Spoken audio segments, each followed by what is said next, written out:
The CEO's iced coffee hit his jacket like a slap.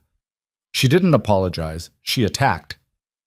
Standing in the marble lobby of Chicago's most exclusive building, Charlotte Bennett stared at the construction worker and his daughter with pure contempt. Her words cut deeper than the winter wind outside. Maybe if you could actually provide for her, she wouldn't be dressed like that. The little girl's eyes filled with tears. The man stayed calm. Too calm. Because Charlotte had just humiliated the one person who could destroy her company's future. And she had no idea who he really was. Stay until the end, hit that like button, and drop a comment with your city so I can see how far this story travels. The blizzard came without mercy. Mason Reed felt the wind before he saw it. That particular Chicago cold that doesn't just touch your skin, but goes straight through your bones, settling somewhere deep where no amount of coffee or cursing can reach it. He pulled his daughter closer as they walked down Michigan Avenue, her small hand wrapped tight around two of his fingers, the way she'd done since she was barely able to walk. "Daddy, my nose is cold," Ava said, looking up at him with those enormous brown eyes that reminded him so much of her mother it sometimes hurt to breathe. "I know, baby. Almost there." Mason adjusted the construction equipment bag on his shoulder. The canvas was worn thin in places, held together more by habit than stitching. Inside, basic tools, a hard hat he hadn't needed in weeks, and the folder containing documents that would change someone's life today, just not in the way they expected. Ava's penguin hat, the one with the stupid felt beak and the googly eyes she'd begged for at Target last month, kept slipping down over her eyebrows. She pushed it back up for the fourth time in as many minutes, her mittens too bulky for the job, but doing it anyway because she was 6 and stubborn and absolutely her father's daughter. The sidewalk was already disappearing under fresh snow. Early December in Chicago meant the city transformed from gray concrete to white chaos in about 20 minutes, and they were right in the middle of that transformation now. Cars moved slowly, their headlights cutting weak beams through the falling snow. A taxi laid on its horn. Someone shouted something that got lost in the wind. "That building?" Ava pointed ahead to where Harrow Tower cut into the low clouds like a blade. 43 floors of steel and glass and money. So much money. "That's the one." "It's really big." "Yeah." "Bigger than the library?" "Way bigger." "Bigger than the whole zoo?" Mason smiled despite the cold gnawing at his face. "Probably not that big." They reached the entrance, a massive revolving door flanked by two traditional doors that looked like they'd been designed specifically to make regular people feel small. A doorman in a long coat stood inside, visible through the glass but not moving to help. Mason had learned a long time ago that guys like that only open doors for certain types of people, and a man in a 15-year-old work jacket with paint stains and a kid in a clearance rack snowsuit didn't qualify. He pushed through the revolving door, felt the blast of heated air, heard Ava's little gasp of delight at the warmth. The lobby hit them like a different planet. Marble floors stretched out in every direction, polished to the kind of shine that made you aware of your boots. The ceiling was 2 stories up, decorated with geometric patterns in gold leaf that probably cost more than most people made in a year. Christmas decorations hung everywhere, not the plastic stuff from drugstores, but real garland, actual pine, enormous red ribbons that looked hand-tied by someone whose entire job was making rich people feel festive. A security desk sat in the center like a command post. 2 guards in crisp uniforms watched everyone who entered with the kind of neutral suspicion that came from years of deciding who belonged and who didn't. Mason felt Ava squeeze his hand tighter. "You okay?" She nodded, but her eyes were wide, taking it all in. The chandeliers, the people in their expensive coats, the way shoes clicked against marble with a sound that announced importance. "Remember what we talked about," Mason said quietly. "That people are just people." "That's right. All this—" He gestured at the lobby. "It's just decoration. Doesn't mean anything about who anybody actually is." A woman in a charcoal pantsuit walked past them toward the elevators, her heels making that confident staccato rhythm. She glanced at Mason and Ava, her expression flickering with something, confusion maybe, or disapproval, before she looked away. The kind of look that asked the question without saying it. What are they doing here? Mason had seen that look his whole life, from teachers who assumed he wouldn't finish high school, From the administrator at the private school who'd raised her eyebrows when he'd shown up for Ava's enrollment meeting, still wearing his work clothes because he'd come straight from a job site. From his own father-in-law before Sarah died, back when the old man still thought his daughter had married down. He'd learned to let it slide off, mostly. Mr. Reed? Mason turned. A young guy in his 20s approached from the elevator bank. Expensive suit, nervous energy, the kind of eager professionalism that screamed junior associate trying to make partner. Mason recognized him from the emails. Andrew something.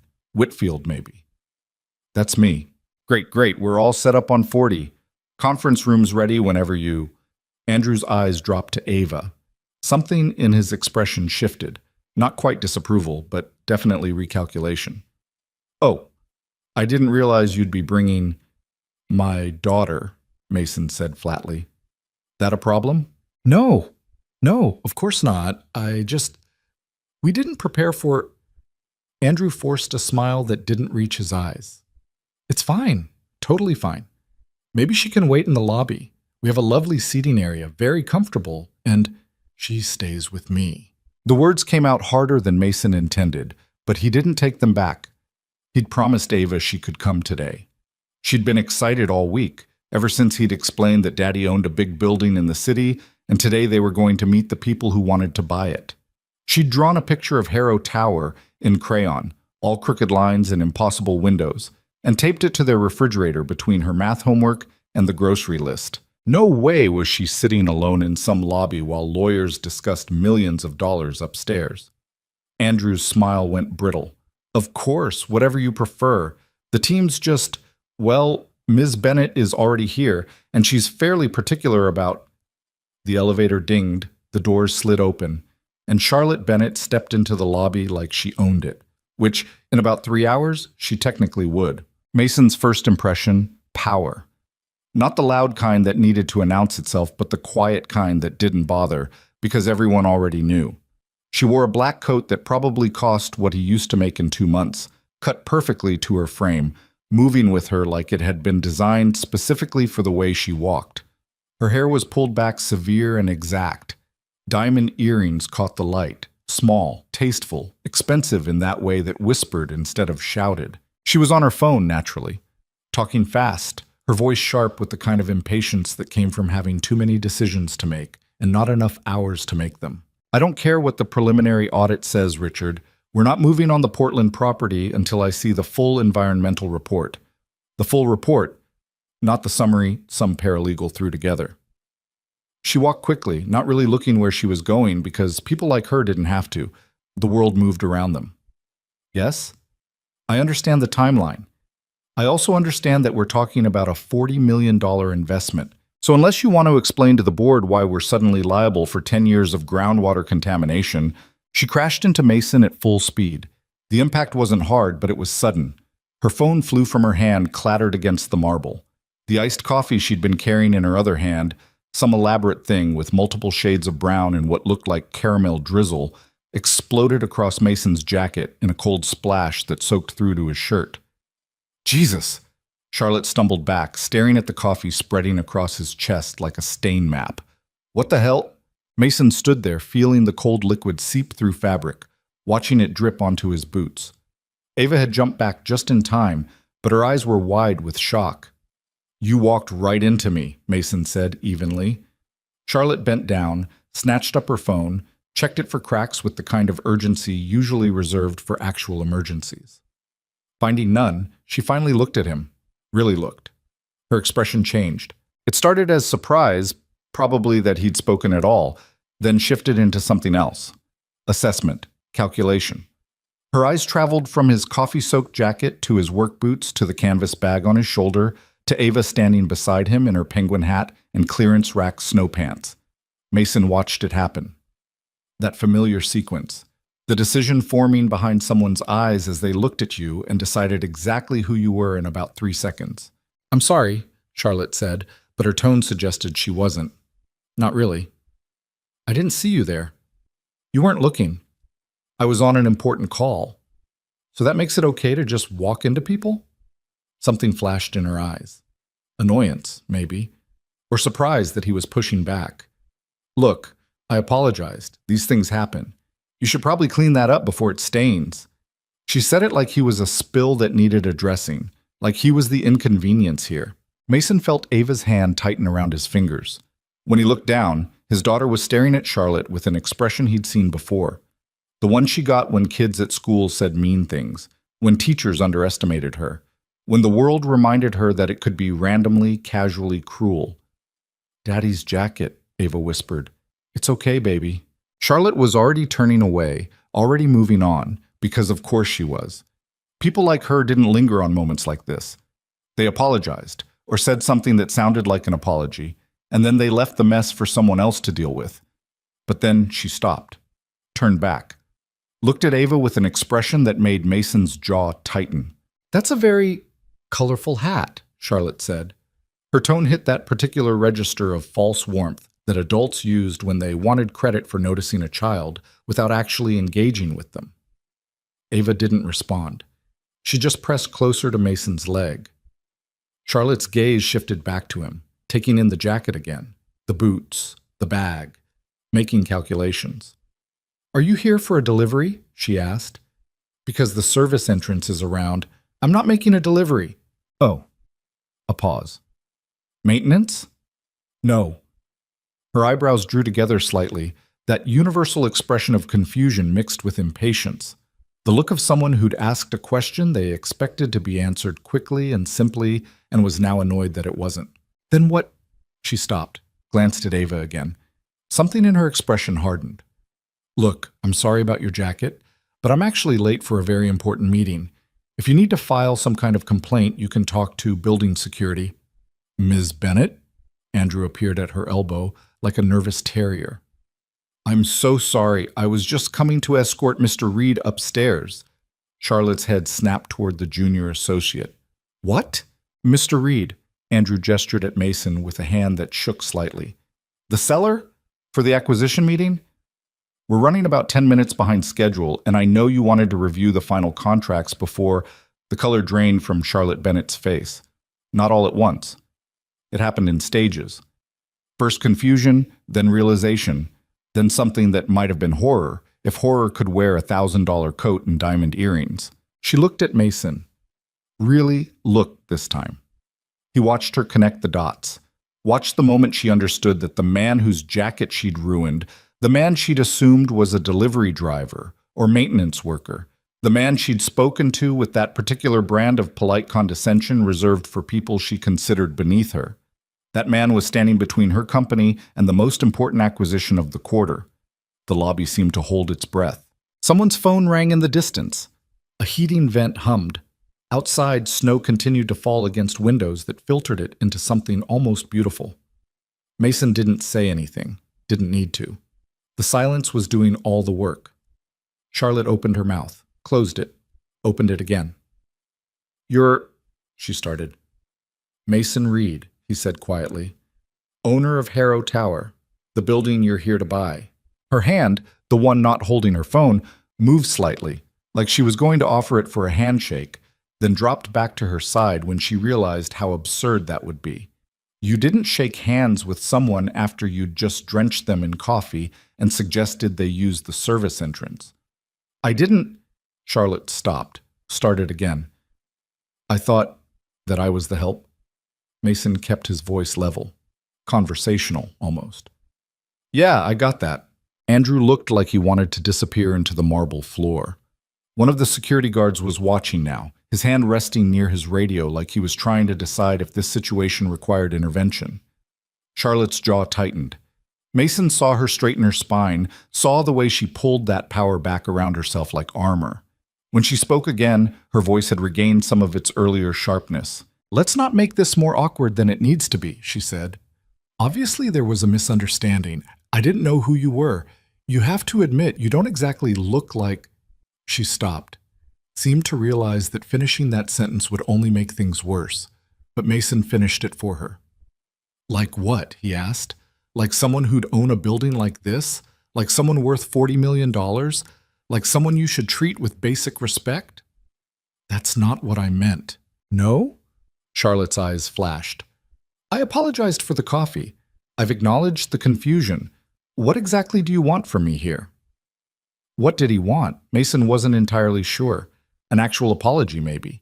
Some acknowledgement that she'd judged him entirely on appearance and gotten it completely wrong. Some sign that she understood why that was a problem. But before he could answer, Ava spoke up. You were mean to my daddy. Her voice was small but clear, cutting through the tension like a bell. You didn't say sorry the right way. Charlotte looked down at her, visibly startled, like she'd forgotten the child was there, or maybe like she'd never actually been called out by a 6-year-old before. Ava, Mason said quietly. It's okay. But she was mean. Ava's bottom lip trembled slightly. She spilled on your good jacket, and then she was mean about my hat, and she thought you were... She thought... The little girl couldn't quite articulate it, but she didn't need to. Everyone standing there knew exactly what Charlotte had thought. Charlotte Bennett's expression cycled through several emotions in rapid succession. Shock, discomfort, something that might have been shame buried quickly under a layer of defensive annoyance. I wasn't mean, she said, addressing Ava directly now. I was distracted and in a hurry, and sometimes adults make mistakes when they're busy. Your father and I have important business to discuss, and you made him sad. I didn't... Charlotte stopped, looked at Mason. I didn't make him sad. But Mason felt Ava squeeze his hand 3 times. Their private signal, the one they developed after Sarah died, the one that meant I love you without having to say it out loud. And yeah, maybe his daughter was right. Not sad exactly, but something. Tired maybe. Tired of this moment that kept repeating throughout his life with different people in different fancy buildings, but always the same underlying assumption, that how you looked determined what you were worth. The meeting, Andrew interjected desperately. We really should. The conference room is ready, and Ms. Bennett's team is already upstairs, and Mr. Chen specifically said he wanted to start promptly at 9:30. Charlotte straightened her coat with sharp, precise movements. Back in control. Back to business. Yes, the meeting. She looked at Mason, her expression now carefully neutral, professional. Shall we? It wasn't really a question. Mason could have pushed it. Could have made her say more, apologize better, acknowledge the full scope of what had just happened. Could have made her uncomfortable enough that the whole meeting started on his terms instead of hers. But Ava was watching, learning. And the lesson he wanted her to learn wasn't about revenge or making people squirm. It was about something else, something harder to define but more important. Yeah, he said, let's get this done. They moved toward the elevators, Mason and Ava in front, Charlotte and Andrew following a few steps behind. Mason could feel Charlotte's presence like heat at his back, could practically hear her mind working, recalculating, trying to figure out how to salvage this. The elevator arrived, the doors opened. They all stepped inside. The space felt smaller than it should, more intimate, the kind of forced proximity that made every breath noticeable. Andrew pressed the button for 40. The doors slid shut. The elevator began its smooth ascent, so smooth you could barely feel it move. Just the numbers climbing on the digital display above the doors. 5, 8, 12. Nobody spoke. Charlotte stood in this corner, her phone in her hand but not looking at it. Mason could see her reflection in the polished elevator doors, her jaw set, her eyes fixed on nothing, that carefully controlled expression people wore when they were trying very hard not to show what they were actually feeling.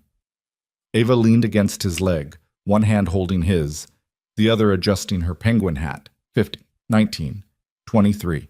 Mr. Reed, Charlotte said finally. Her voice was quieter now, less sharp.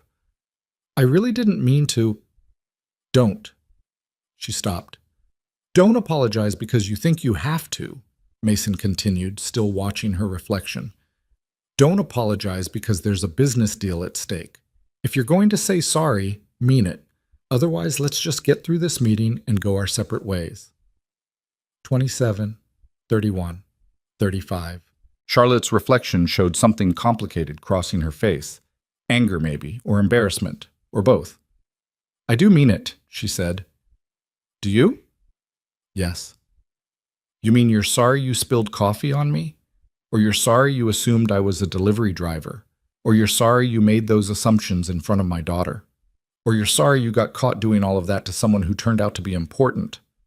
The elevator hummed. The numbers climbed. 38, 39, 40. I'm sorry I was rude, Charlotte said carefully. To both of you. The elevator dinged, the doors opened. Mason looked at her directly for the first time since they'd gotten in. That's a start. He stepped out into the hallway, Ava's hand still in his, leaving Charlotte Bennett to follow in his wake for once instead of the other way around. The 40th floor was all glass walls and recessed lighting, and that particular hush that came from expensive carpet, and people who'd learned to conduct their arguments in whispers. A receptionist sat behind a curved desk made of what looked like polished walnut, her smile professional and empty. "Mr. Reed," she said warmly, "so wonderful to finally meet you in person. The team is gathered in conference room A, right this way." She gestured down the hallway. Her eyes barely touched on Ava and didn't land on Charlotte at all.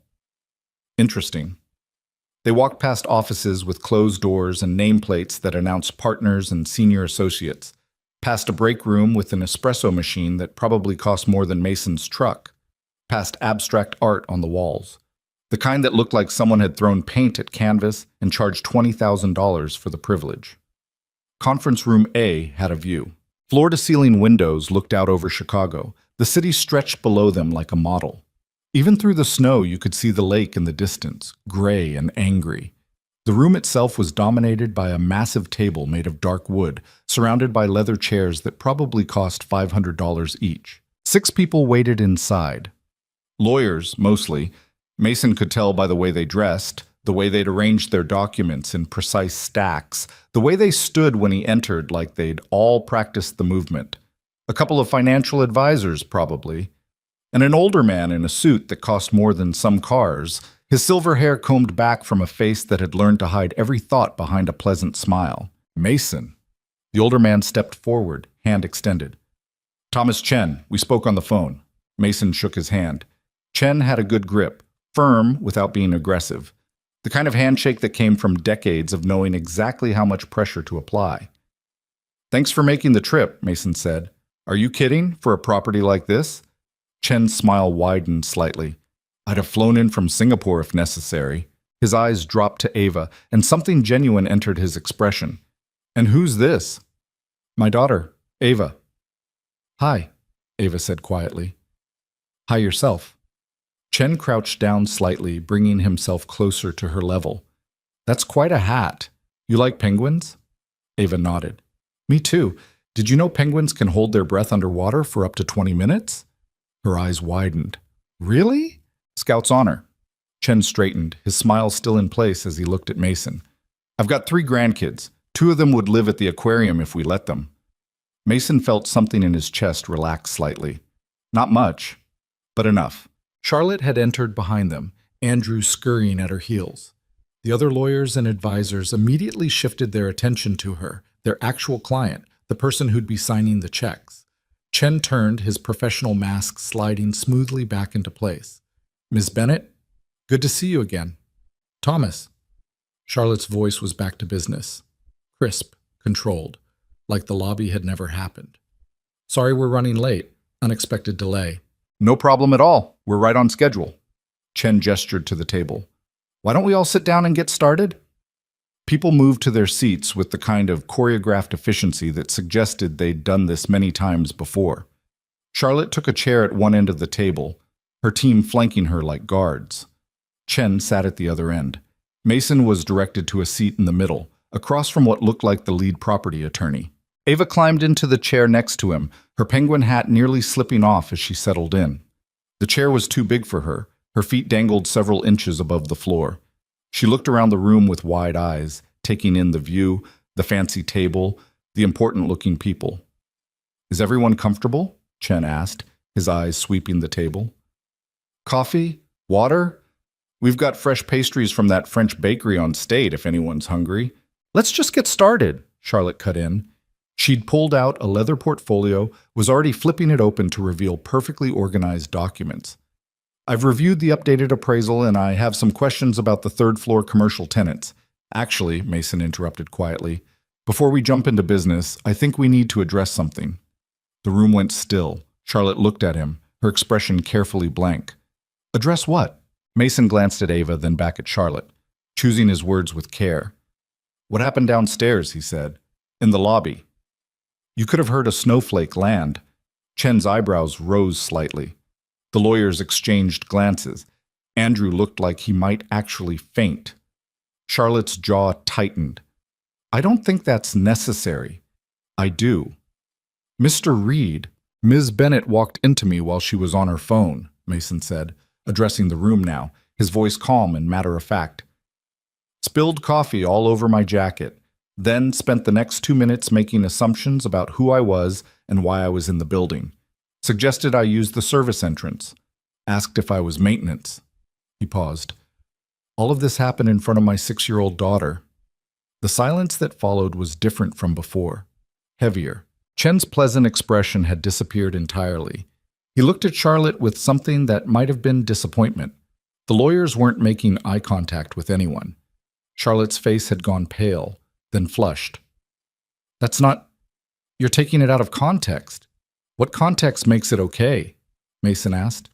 Not aggressive, just asking. I didn't know who you were. And if I actually had been maintenance or making a delivery, would that make it fine to treat me that way? Charlotte opened her mouth, closed it.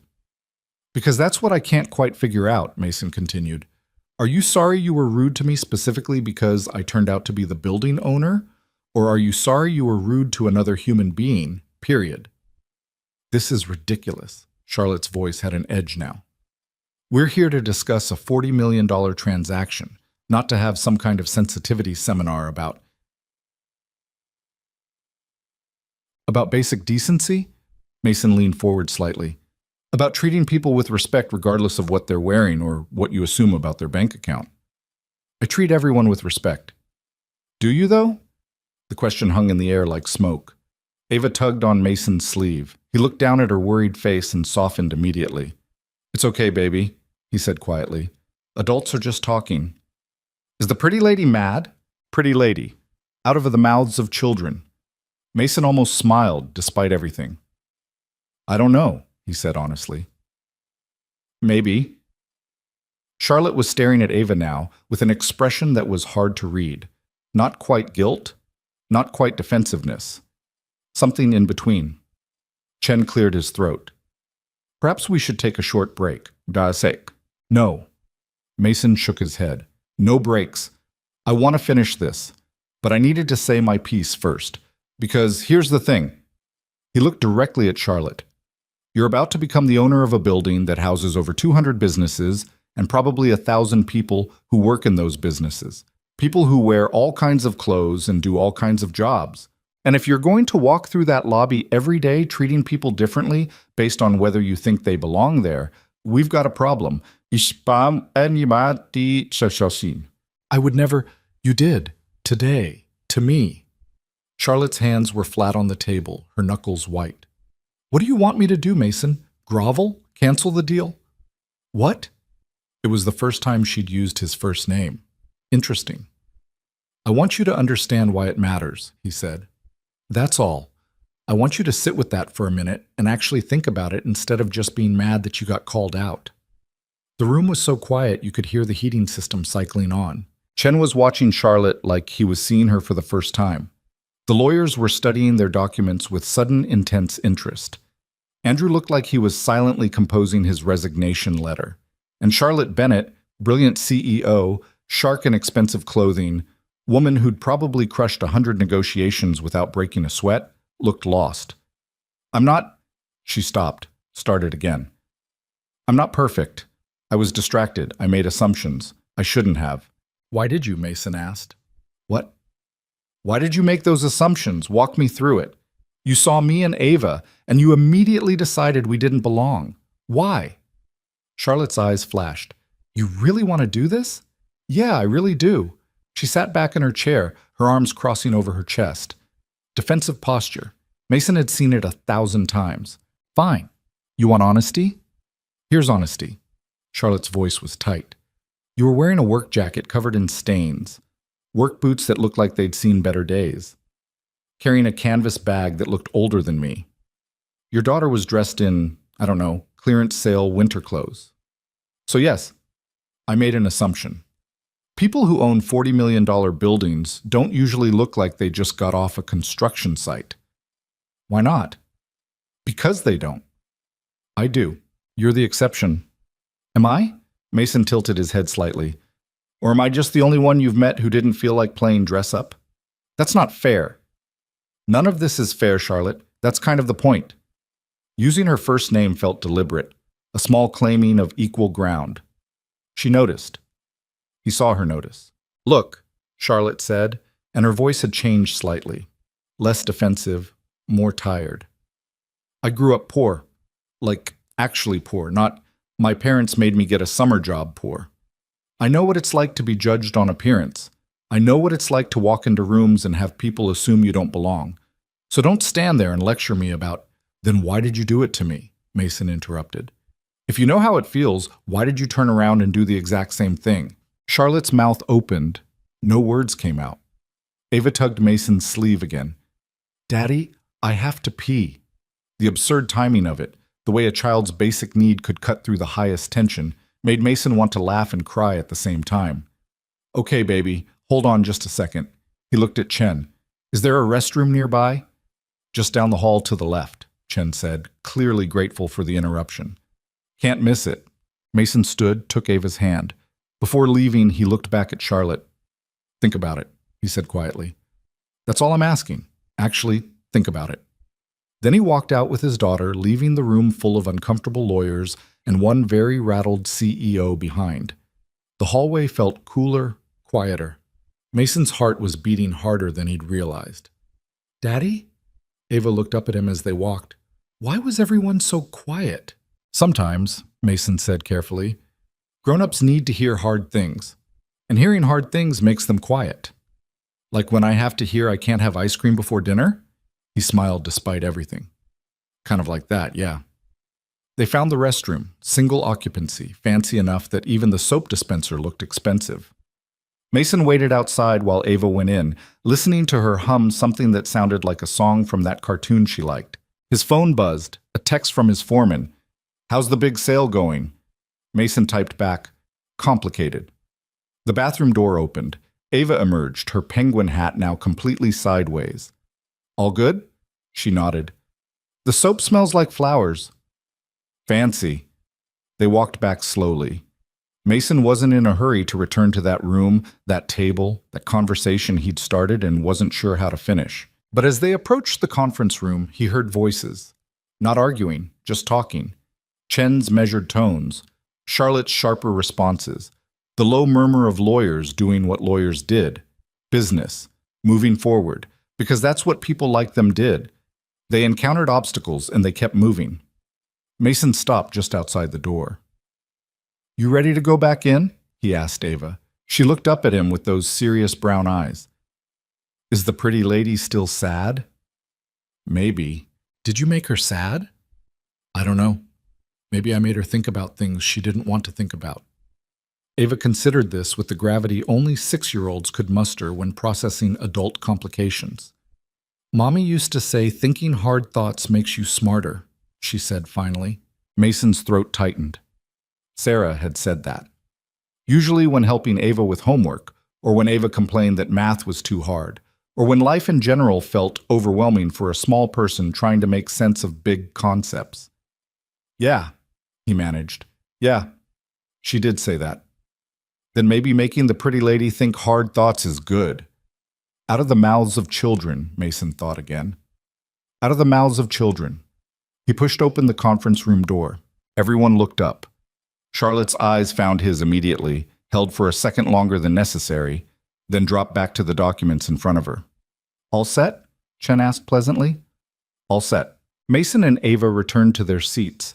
The chair still too big for her, her feet still dangling.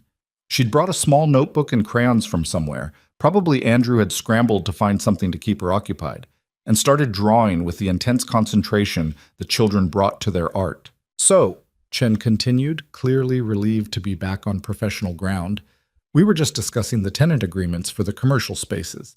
Ms. Bennett had some questions about the renewal terms. And just like that, they were back in business mode. Back to numbers and clauses, and the mechanical process of transferring ownership of something worth $40 million from one person to another. But something had shifted. Mason could feel it, the way Charlotte kept glancing at him when she thought he wasn't looking, The way her questions had lost some of their aggressive edge. The way she sat slightly differently in her chair, like she was aware of her posture in a way she hadn't been before. An hour passed. Then another. They worked through commercial leases and residential agreements, discussed property management and maintenance contracts, reviewed the inspection reports and the updated surveys, all the tedious, necessary details that turned a building from something you owned into something someone else owned. Ava drew pictures.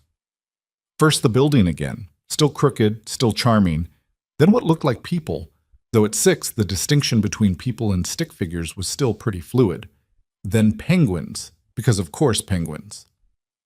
During a brief lull while the lawyers conferred about something in Section 7, subsection 12, paragraph 4, Charlotte spoke. "What are you drawing?" She was looking at Ava, her voice softer than Mason had heard it yet. Ava held up her picture.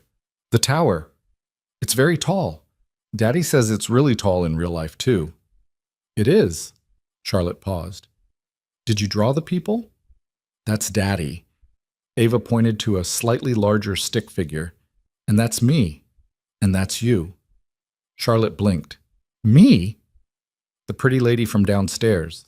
Ava had given stick figure Charlotte what looked like triangle earrings and a big rectangular thing that was probably meant to be a phone. "You're going to own Daddy's building." Yes, that's right." "Will you take good care of it?" The question was so earnest, so direct, that Charlotte actually seemed at a loss for how to respond. "I'll do my best," she said finally. "Okay." Ava went back to her drawing, satisfied with this answer in a way that only children could be. Mason watched Charlotte's face, saw something complicated moving behind her eyes. Chen was wrapping up his conversation with the legal team. "All right, I think we've got clarity on the commercial tenant situation. Moving on to the residential floors." More hours, more details. Mason's coffee-stained jacket had dried into stiff patches. His back was starting to hurt from the fancy chair that looked comfortable but really wasn't. Ava's energy was flagging. She'd stopped drawing and was leaning against his arm, fighting sleep with the determination of a child who refused to miss anything important. Finally, Chen pushed back from the table with a satisfied sigh. "I think we've covered everything," he said. "Unless there are any other questions or concerns." He looked around the table. The lawyers shook their heads. Charlotte's financial team looked exhausted but satisfied. Andrew looked like he'd aged 5 years in the last 5 hours. "Mr. Reed," Chen asked, "anything else on your end?" Mason thought about it. About the building his father had bought 40 years ago, when it was just a modest office building in a questionable neighborhood. About how the old man had slowly, carefully renovated and expanded it over decades. About how he died before seeing it become what it was now, prime real estate in the heart of downtown Chicago. About how Mason had inherited it and spent 5 years managing it while also raising Ava alone and trying to keep his own construction business afloat and generally feeling like he was drowning most days. About how this sale meant he could finally breathe, could set Ava up for college, could maybe even take a vacation that didn't involve figuring out which bills to pay late, but also about the weight of letting go, of ending a legacy, of being the Reed who sold instead of the Reed who built. "No," he said quietly. "I think we're good." Chen smiled. "Then all that's left is signatures. We'll schedule the closing for next week. Gives everyone time to review the final documents one more time. Ms. Bennett, your team will wire the deposit by end of business Thursday?" "Already arranged," Charlotte said. Her voice was steady, but Mason thought he heard something underneath it. Uncertainty, maybe, or awareness that this wasn't quite the clean victory she'd probably envisioned when she'd walked in this morning. "Excellent." Chen stood, prompting everyone else to stand as well. "Thank you all for your time and patience. This has been remarkably smooth, all things considered." All things considered, Mason almost laughed. People started gathering their things, lawyers shuffling papers into expensive briefcases, financial advisors checking phones that had been buzzing silently for hours, Andrew practically bolting for the door like a prisoner granted parole. Mason lifted Ava, who'd finally given up fighting sleep. She wrapped her arms around his neck, her penguin hat askew, her breathing already settling into the steady rhythm of dreams. "I can carry her stuff," Chen offered, reaching for the crayons and notebook. "Thanks." They moved toward the exit in a loose group, but Charlotte hung back. When Mason reached the door, she spoke. "Mr. Reed, Mason, could we talk for a minute?" He turned. She was standing by the window, backlit by the gray Chicago sky, snow still falling in that persistent way that suggested it would continue all day. Mason shifted Ava's weight slightly. "Okay." Chen gave him a look, part concern, part curiosity, but Mason nodded that it was fine. The lawyers filed out. The door closed. Just the two of them in that big room with that big window and that big question hanging between them about what happened this morning and what it meant. Charlotte walked over to the table, picked up one of Ava's drawings, the one with the 3 stick figures. "I've been thinking about what you said," she started, not looking at him, "about why I made those assumptions, about whether I was sorry I was rude to you specifically or sorry I was rude, period." Mason waited. "I grew up in a neighborhood where everyone knew your business, where people talked about you at church and at the grocery store and everywhere in between, where your value was determined by what your parents did and how much money you had and whether you fit in." She set the drawing down carefully. "I hated it. I hated being judged like that. So I worked my ass off to get out. Scholarships and student loans and 80-hour weeks, built a company, made something of myself." "Okay. But somewhere in all that—" She stopped. Her hands were resting on the table edge, gripping slightly. "Somewhere in all that, I became the thing I hated. I became the person who judges, who makes assumptions, who decides someone's worth in 3 seconds based on what they're wearing." She finally looked at him. "I'm not making excuses," Charlotte said. "I'm just trying to explain. I don't think I'm better than other people. I stopped seeing them as people. Does that make sense?" "Yeah," Mason said quietly. "It does." "Your daughter asked if I'd take good care of the building." Charlotte's voice cracked slightly, like it was a pet or something, like it mattered beyond just the money. "It does matter. I know that now." She moved away from the table toward the window. "I looked at you this morning and I don't even know what I saw. A complication, an interruption, someone who didn't fit into my schedule or my expectations. I didn't see a person. I definitely didn't see a father just trying to get through a winter morning with his kid. Outside, the snow fell. Inside, a CEO who probably hadn't been truly honest with another human being in years was trying to find words for something she'd maybe never articulated before. "I'm sorry," Charlotte said. "Actually sorry. Not because you turned out to be important, not because there's money at stake, but because I hurt you. And worse, I hurt her." She gestured toward Ava sleeping in his arms. "I made a little girl who was just excited to see her dad's building feel small, and that's—" Her voice broke completely. "That's unforgivable." Mason felt Ava shift against him, mumbling something in her sleep about penguins. "Nothing's unforgivable," he said, "but not everything can be fixed with just saying sorry, either." "I know." "Do you?"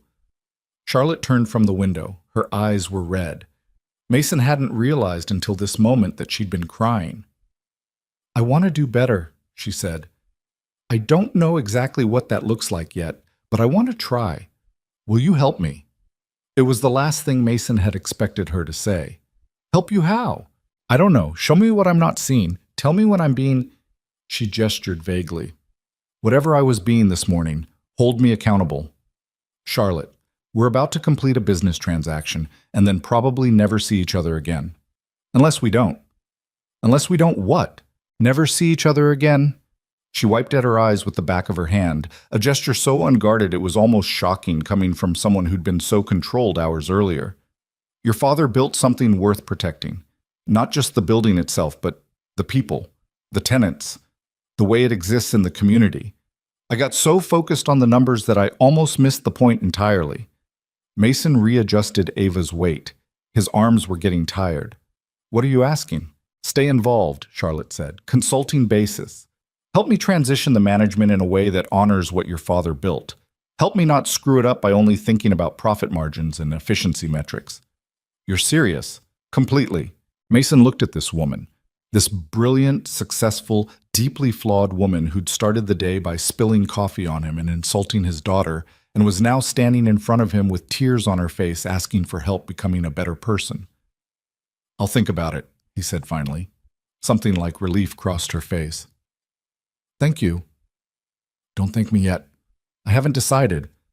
But you'll think about it. Yeah, I'll think about it. They stood there in that enormous conference room, the city spread below them like a promise or a threat, the snow turning everything soft and temporary. I should go, Mason said. Ava needs a real nap, and I need to change out of this coffee-stained jacket. Of course. Charlotte moved toward the door, held it open for him. A small gesture. Maybe meaningless, maybe not. He walked past her into the hallway. Chen was waiting by the elevators with Ava's things, looking concerned. Everything all right? Yeah, Mason said. We're good. The elevator ride down was quiet. Chen didn't push for details, just stood there holding crayons and notebook, occasionally glancing at sleeping Ava with the fond expression of someone who'd raised kids and remembered how quickly they grew. The lobby was busier now, lunch rush starting. People in suits and ties moving with purpose. The security guards had changed shifts, different faces, same watchful eyes. Mason walked through it all, past the marble and the gold leaf and the massive Christmas decorations, and pushed out into the cold Chicago day with his daughter in his arms. The snow had slowed but not stopped. Fat flakes drifted down, lazy and beautiful. The city noise was muffled. Cars moved carefully. Somewhere a siren wailed. Mason started walking, not sure where he was going exactly, just walking. And he thought about his father, about dignity, about the difference between wealth and worth, about what it meant to own something valuable and what it meant to protect something precious, about a woman who'd learned all the wrong lessons from being poor and was maybe ready to learn some better ones, about his daughter sleeping against his shoulder, trusting him completely to get them home safe through the storm. The snow fell. Chicago breathed. And somewhere behind them, in a tower made of glass and steel and 40 years of history, Charlotte Bennett stood at a window on the 40th floor, watching a man in a stained jacket carry his child through the snow, and wondering if she'd just been given something rare and fragile, a second chance to get it right. The apartment was cold when they got home. Mason kicked the door shut behind them, still carrying Ava, and felt the familiar blast of air that meant the radiator was acting up again. Third time this month. He made a mental note to call the super, then remembered he was about to have enough money that he could just move somewhere with heat that actually worked. The thought felt strange, disorienting almost. He laid Ava on the couch, pulled the throw blanket over her, adjusted her penguin hat one last time before finally taking it off. Her face was peaceful in sleep, cheeks still pink from the cold outside. She'd be out for at least an hour, maybe 2 if he was lucky. Mason peeled off the coffee-stained jacket and held it up to the light. The stain had set in dark and permanent across the front. Ruined. Not that it had been worth much to begin with, but still. It had been his favorite, worn soft in all the right places, broken in over years of job sites and winter mornings, and the general chaos of single fatherhood. He tossed it over a chair and went to the kitchen. The apartment was small. 2 bedrooms, 1 bathroom, a kitchen that barely fit 2 people if they weren't trying to cook at the same time. The building was old, 1920s probably, with radiators that clanged and pipes that groaned and neighbors you could hear through the walls. But the rent was decent, and the landlord mostly left him alone, and Ava had her own room, which was what mattered. Mason filled the coffee pot, his hands going through the familiar motions while his mind stayed stuck back in that conference room. Charlotte's face when she'd apologized for real. The way her voice had cracked. The question she'd asked that he still didn't know how to answer. Stay involved. Help her not screw it up. His phone buzzed. Text from Chen. Pleasure doing business with you. Looking forward to closing next week. Let me know if you need anything before then. Professional, courteous, completely standard. Mason typed back, thanks. Will do. Another buzz. This one from a number he didn't recognize. This is Charlotte Bennett. Andrew gave me your number. Hope that's okay. I meant what I said upstairs. Would really like to discuss the consulting arrangement when you have time. Mason stared at the message. Read it twice. Started to type a response, then stopped. What was he supposed to say? He set the phone down and poured himself coffee that was probably too strong, but that's how he made it these days. Strong enough to taste like a decision. The radiator clanged to life finally, hissing steam. Through the thin walls, he could hear Mrs. Kowalski's television, some game show with enthusiastic applause. Normal sounds, normal life, except nothing felt normal anymore. He'd owned Harrow Tower for 5 years, and it had never felt real, even when he was signing documents or reviewing financials or dealing with tenant complaints. It had felt like playing pretend, like he was wearing his father's clothes and hoping nobody noticed they didn't quite fit. His dad had been the real deal. Thomas Reed, who'd started as a union electrician and saved every dollar for 20 years until he could buy his first property, who'd taught himself building management and contract law and commercial real estate through library books and night classes, who'd seen potential in a rundown office building when everyone else saw a teardown. Mason had just inherited it, hadn't earned it, hadn't built it, just woke up one day owning something worth millions because his father's heart gave out at 63 while rewiring a light fixture on the 7th floor. He sat at the small kitchen table, the same table where he and Ava ate breakfast every morning, where she did homework while he reviewed invoices, where they'd cried together the night Sarah died, and he'd had to explain to a 3-year-old why Mommy wasn't coming home from the hospital. His phone buzzed again. Another text from Charlotte. Or not. No pressure. Just wanted you to know the offer stands. Mason picked up the phone, typed, "I'll think about it. Need a few days." Her response came fast. "Of course. Take whatever time you need." Then, after a pause, "And Mason, thank you. For today. For saying what needed to be said." He didn't respond to that one, just set the phone down and drank his coffee and listened to Ava breathing in the other room and the radiator hissing and Mrs. Kowalski's game show and all the ordinary sounds of a life that was about to change in ways he couldn't quite picture yet. The snow had stopped by the time Ava woke up. She stumbled into the kitchen, rubbing her eyes, her hair sticking up in 17 different directions. "Hey, sleepyhead. Is it tomorrow yet?" Mason smiled. "Not quite. Still today." "Oh." She climbed into the chair across from him. "I'm hungry. Grilled cheese? With tomato soup?" "With tomato soup." He made lunch while she told him about her dreams, something involving penguins and a castle made of ice cream and a talking cat who was also a teacher. The logic of 6-year-old dreams, where anything could connect to anything else without explanation. They ate at the table, Ava swinging her legs and asking questions between bites. "Did you sell the tower?" "Almost. One more meeting next week to finish everything." "Then what happens?" "Then it belongs to Ms. Bennett, the pretty lady from this morning." Ava considered this while dipping her grilled cheese in soup. "Will she take care of it like Grandpa did?" That was the question, wasn't it? "I don't know yet," Mason said honestly. "That's what I'm trying to figure out."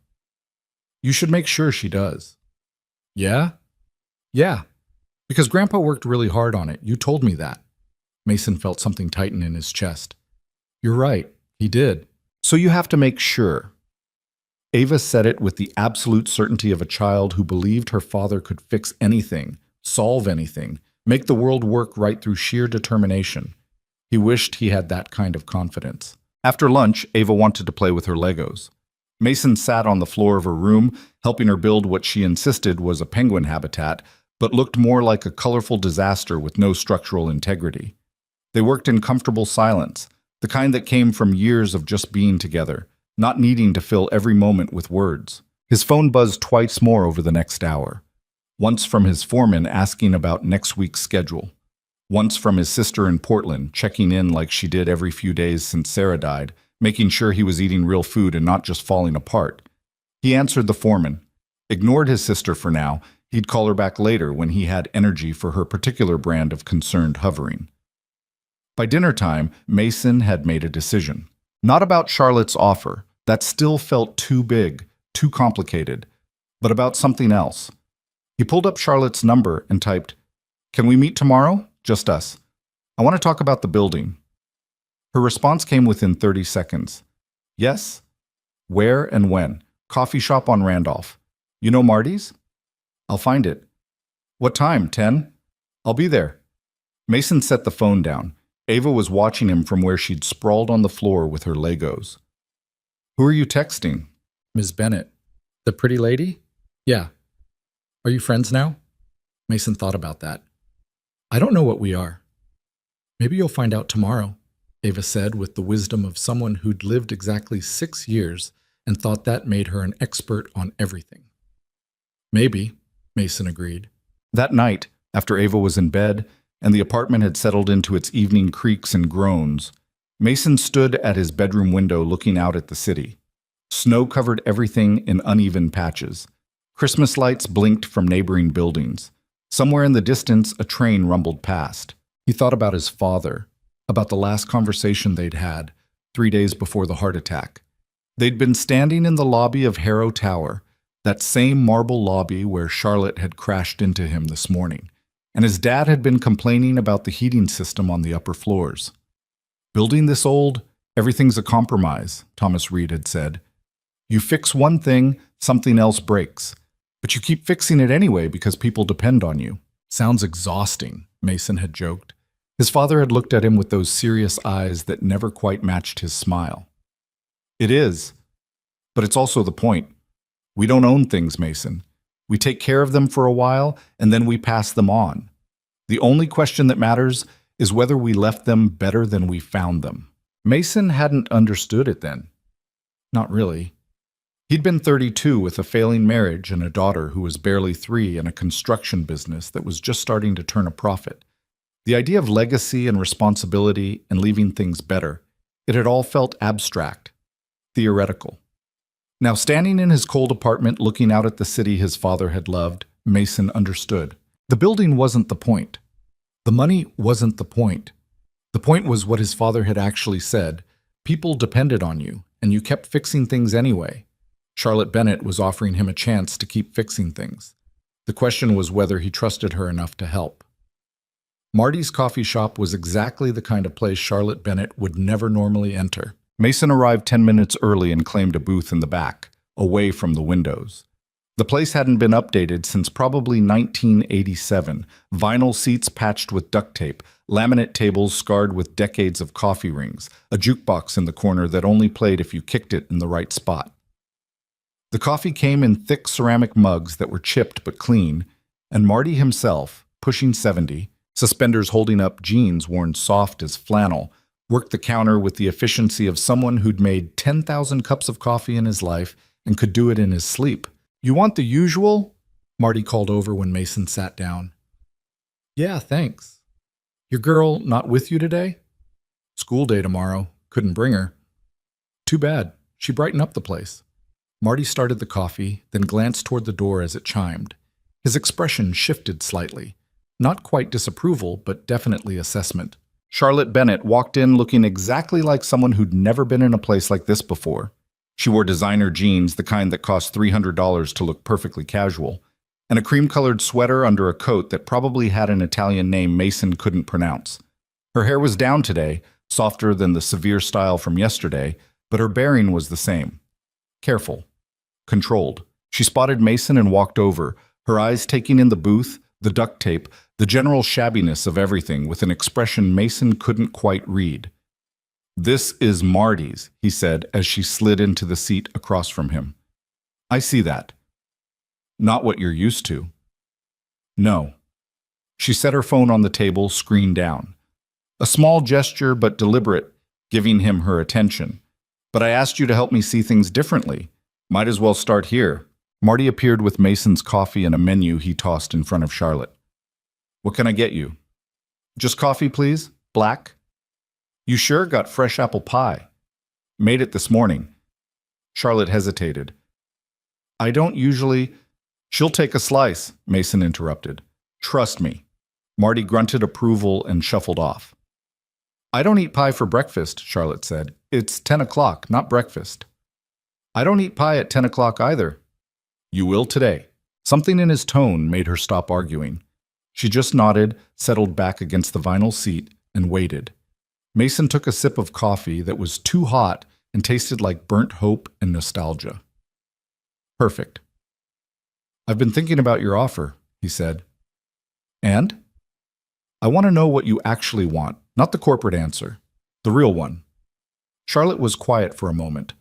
Marty returned with her coffee and pie, and she stared at the slice like it was a test she hadn't studied for. Eat first, Mason said. Then we talk. You're very bossy for someone who needed to sell his building. Needed to sell, wanted to sell, different things. She picked up the fork, took a tentative bite. Her expression changed immediately. Surprise, then something like pleasure, then almost annoyance that she was enjoying it. Okay, she admitted. That's actually really good. Marty doesn't do anything halfway. They sat in silence while she ate. Mason watched the shop around them. Morning regulars filtering in, retired guys reading newspapers, a couple of construction workers grabbing coffee before a job, a young woman with a laptop and headphones, probably working remote from somewhere that had Wi-Fi that actually worked. Normal people living normal lives in a city that kept spinning, whether you were rich or poor or somewhere in between. I want to not fail, Charlotte said suddenly. Mason looked back at her.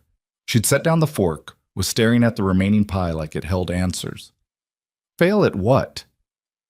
Everything. The building. The business. Being, she gestured vaguely, a decent person. I spent so long climbing, Mason. So long proving I belonged in rooms where people like me don't usually get to sit. And somewhere in all that proving, I forgot why I wanted to be there in the first place. Why did you want to be there? I don't know anymore. That's the problem. Marty refilled Mason's coffee without being asked. Charlotte pushed her mug toward him, and he filled hers too, his expression neutral but his eyes curious. When I was 16, Charlotte continued after Marty left, my mom worked 3 jobs, cleaning offices at night, cashier during the day, weekend shifts at a laundromat. She worked herself half to death so I could go to a decent school, so I could have a chance she never got. That's a lot of pressure. It was everything. I couldn't fail because she'd sacrificed too much. So I didn't. I got the scholarships, got the degree, got the job, built the company, made the money. She looked up at him. And then one day I'm standing in a marble lobby destroying someone's jacket and insulting their daughter, and I realize I've become exactly the kind of person my mother spent her life being invisible to. Mason traced the rim of his coffee mug. So what changed? You called me out. Your daughter called me out. And I had to sit in that conference room and face the fact that I've spent 10 years becoming successful and about 10 minutes actually thinking about what that success cost. Cost you or cost other people? Both. A guy in paint-speckled overalls walked past their booth toward the counter. Charlotte watched him with an expression Mason recognized, that flicker of calculation, of assessment, of trying to place someone in a hierarchy that didn't actually exist outside her own head. You're doing it right now, Mason said quietly. Doing what? Judging. You looked at that guy and you made an assumption. Charlotte's jaw tightened. I didn't. Yeah, you did. I saw it. And it's okay. I'm not trying to shame you. I'm just pointing out that this isn't going to be easy. You can't just decide to be different and have it happen. You've got to retrain yourself, catch yourself in the moment, and choose something else. She was quiet for a long time. When she finally spoke, her voice was smaller than he'd heard it yet. I don't know if I can do that. Then you'll fail, Mason said simply. Not at the business stuff. You'll probably be fine there. But at the rest of it? At being the kind of person who owns a building full of people and actually sees them as people? Yeah, you'll fail. That's harsh. That's honest. Charlotte picked up her fork again, pushed pie around her plate. Your father must have been a really good man. The subject change was abrupt, but Mason let it happen. He was. Not perfect, but good. What did he teach you? That work is about more than just making money. That if you're going to build something, build it right. That the people who clean your building matter as much as the people who rent office space in it. Mason paused.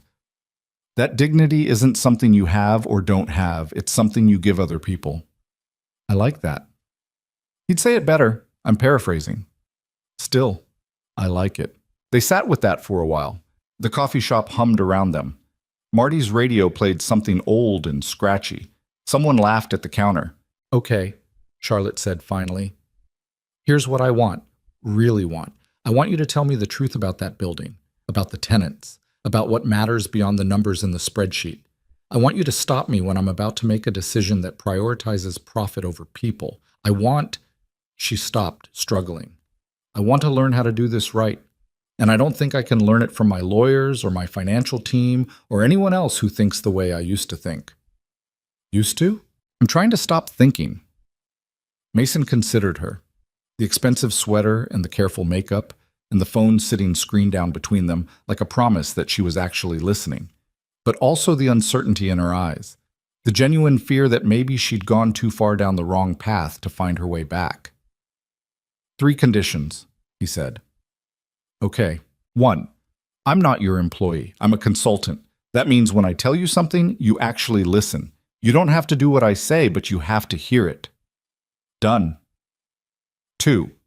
This isn't forever. 6 months, long enough to transition the building, get new management in place, make sure the tenants who've been there for years aren't getting pushed out just because their rent is below market rate. Charlotte winced slightly at that last part, which told Mason everything he needed to know about what her financial team had probably already suggested. Okay, she said. 6 months. And the 3rd condition? Mason leaned forward slightly. You have to actually want to change, not just say you do. Not just feel bad about what happened yesterday. Actually want to be different, because if you're just doing this to feel better about yourself, we're wasting each other's time. The challenge sat between them like something physical. Charlotte met his eyes and held them. I want to change. I'm terrified I can't, but I want to try. Good enough, Mason said. They shook hands across the table, her grip firm and dry, and surprisingly warm. A deal made in a coffee shop that was falling apart, between 2 people who had no reason to trust each other, except that sometimes you had to trust someone. So where do we start? Charlotte asked. You finish that pie, Mason said. Then we go talk to some of your tenants. My tenants? You're building now, or almost. Might as well start meeting the people who make it run. Charlotte looked slightly panicked. Today? Right now? You got somewhere more important to be? She opened her mouth, probably to list 17 meetings and calls and things that absolutely couldn't wait. Then she closed it, picked up her phone, sent what looked like a rapid-fire series of texts, and set it back down. Apparently not, she said. They finished their coffee. Charlotte actually cleaned her plate. The pie disappeared in small, deliberate bites like she was proving something to herself. Mason left cash on the table, and they walked out into cold that had teeth. We taking your car, Gus? He asked. Charlotte gestured to a Tesla parked at a meter. Sleek, black, expensive. We're walking, Mason said. It's freezing. Building's 15 minutes away. You'll survive. She looked like she wanted to argue, but didn't. Just fell into step beside him as they headed east toward the lake, toward downtown, toward Harrow Tower, and all the people who lived and worked inside it without knowing their world was about to shift. They walked in silence for the first few blocks. Chicago in December was a study in contrasts. Christmas decorations fighting against gray skies, holiday cheer bumping up against homeless guys huddled in doorways, the wealthy and the desperate sharing the same frozen sidewalks because winter didn't care about your bank account. What are you thinking? Charlotte asked finally. That you're underdressed for this weather. She laughed, surprised. I meant about the building. I know what you meant. They passed a woman selling flowers from a cart, her hands wrapped in fingerless gloves, her smile automatic and tired. Charlotte glanced at her, looked away, then looked back. Mason watched the internal calculation happen. Charlotte stopped, walked back to the cart. How much for the roses? She asked. $12. Fresh this morning. Charlotte pulled out her wallet, handed over a 20. Keep the change. You sure? Yeah. The woman wrapped the roses in brown paper, handed them over with a smile that had warmed up considerably. Charlotte took them, then seemed to realize she had no idea what to do with a bouquet of roses at 10:30 in the morning while walking through downtown Chicago. Here. Mason took them. We'll give them to Mrs. Patterson. She runs the flower shop on 3. She'll appreciate them. They kept walking, Charlotte glancing back once at the cart like she was trying to figure out what had just happened. That was good, Mason said. It was $12. It was seeing someone. That's worth more than $12. By the time they reached Harrow Tower, Mason's ears were numb and Charlotte's cheeks were pink from cold. They pushed through the revolving door into warmth and marble and the familiar smell of the lobby, some combination of floor polish and coffee from the cafe on the ground floor and that particular scent old buildings had that was just history compacted into walls. Different security guard today. Ray, an older black man who'd worked the tower for probably 20 years. He looked up when they entered, his face breaking into a genuine smile when he saw Mason. Mr. Reed, didn't expect to see you today. Hey, Ray, this is Charlotte Bennett. She's going to be taking over the building next week. Ray's expression shifted, professional interest mixed with the wariness of someone who'd seen enough ownership changes to know they rarely benefited the people at the bottom. Pleasure to meet you, Ms. Bennett. Charlotte extended her hand. Ray shook it, his grip careful. Ray's been here longer than I've been alive, Mason said. He knows this building better than anyone. When something's wrong, he usually knows before the maintenance team does. Is that right? Charlotte was studying Ray with new attention. Building talks if you listen, Ray said simply. You learn the sounds, when the elevator on the east side is about to stick, when the heating system is struggling, when the pipes in the northwest corner are about to freeze. He paused. Your father understood that, Mr. Reed. He'd ask me about the building like I was. Well, like my opinion mattered. It did matter, Mason said. Still does. Ray nodded slowly, but his eyes were on Charlotte now, measuring, waiting to see what kind of owner she'd be. I'd like to learn those sounds, Charlotte said carefully, if you're willing to teach me. It was the right thing to say. Mason saw Ray's shoulders relax slightly. Be happy to, ma'am. They moved past the desk toward the elevators. The roses felt slightly absurd in Mason's hands, but he carried them anyway. That was good, he said quietly to Charlotte as they waited for the elevator. What? Telling him you wanted to learn, not assuming you already knew. I don't know anything about running a building. Yeah, that's why it was good that you said it. The elevator arrived. They stepped in. Mason hit 3. Mrs. Patterson? Charlotte asked. Mrs. Patterson. She's been running wildflower arrangements since before I was born. Tiny shop, barely makes rent most months, but she's been here forever and the building wouldn't be the same without her. The elevator climbed. Charlotte was checking her phone, frowning at whatever she saw there. Problem? Mason asked. My CFO wants to know why I'm not in the office. What'd you tell him? That I'm doing field research. She looked up. Is that what this is? It's whatever you need it to be. The doors opened on 3. The hallway was narrower here than the executive floors, the carpet worn but clean, the lighting slightly dingy. Doors on either side led to small commercial spaces. Accountants, insurance agents, a photography studio, a law office that specialized in immigration cases. And at the end of the hall, tucked into a corner unit that couldn't have been more than 400 square feet, wildflower arrangements. The shop was exactly what its name suggested. Flowers everywhere, bursting from buckets and hanging from the ceiling and crowding every available surface. The smell was overwhelming in the best way. Roses and lilies and something green and alive that cut through the winter cold still clinging to Mason's jacket. Behind the counter, surrounded by stems and ribbon and her life's work, stood Mrs. Patterson. She was probably 70, maybe older, with white hair pulled back in a bun and hands that moved with the quick confidence of someone who'd arranged 10,000 bouquets and could do it blind. She looked up when they entered, her face creasing into a smile that made her eyes disappear. Mason Reed, as I live and breathe. Hey, Mrs. P. Where's that beautiful girl of yours? School. I'll bring her by this weekend. You better. I've got chocolate I've been saving for her. Mrs. Patterson's eyes shifted to Charlotte, curious but not unfriendly. And who's this? Charlotte Bennett. She's buying the building. The smile didn't exactly fade, but it changed, became more careful. I see, Mrs. Patterson said. Well, welcome, I suppose. Mason held out the roses. These are for you. Oh, you sweet boy. You didn't have to. She stopped, looking at Charlotte. These from you, dear? Charlotte nodded. I bought them a few blocks over. Mason thought you'd appreciate them. I do. They're lovely. Mrs. Patterson took the roses, unwrapped them with efficient movements, and immediately started trimming the stems. Though I'll tell you, the woman who sold you these is overcharging. These are day-old at least. See how the outer petals are starting to brown? Still pretty, but not fresh. Oh. Charlotte looked slightly embarrassed. I didn't notice. Most people wouldn't. Takes years to know what to look for. Mrs. Patterson was already working the roses into an arrangement with greens and baby's breath pulled from nearby buckets. Her hands moved like water. So you're the new owner. What's that mean for shops like mine? The question was direct.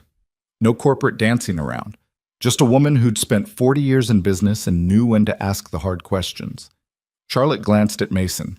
He gave her nothing. This was her show. I'm still figuring that out, Charlotte said honestly. What would you want it to mean? Mrs. Patterson's hands didn't stop moving, but her eyes sharpened. I'd want it to mean you're not going to triple my rent so you can put in some chain store that sells flowers wrapped in plastic. Is that what you're worried about? It's what happens. New owner comes in, sees that half the shops on this floor are paying below market rate, decides to clean house. Out with the old, in with the profitable. She finished the arrangement, stepped back to assess it. I've seen it happen to friends in other buildings. Hell, I've seen it happen in this building back in the 80s before Mr. Reed bought it. My father, Mason clarified quietly. Your father, Mrs. Patterson confirmed, looking at him with real affection, understood that cheap rent now is better than no rent later. That keeping good tenants who pay on time is worth more than squeezing every dollar out of a space. Charlotte was listening intently. Did he ever raise your rent? Sure, cost of living increases mostly. Couple times when property taxes went up and he had to pass some of that along. But he'd give me warning, let me prepare, and he never asked for more than I could actually pay. Mrs. Patterson wiped her hands on her apron. That's all any of us want, Ms. Bennett.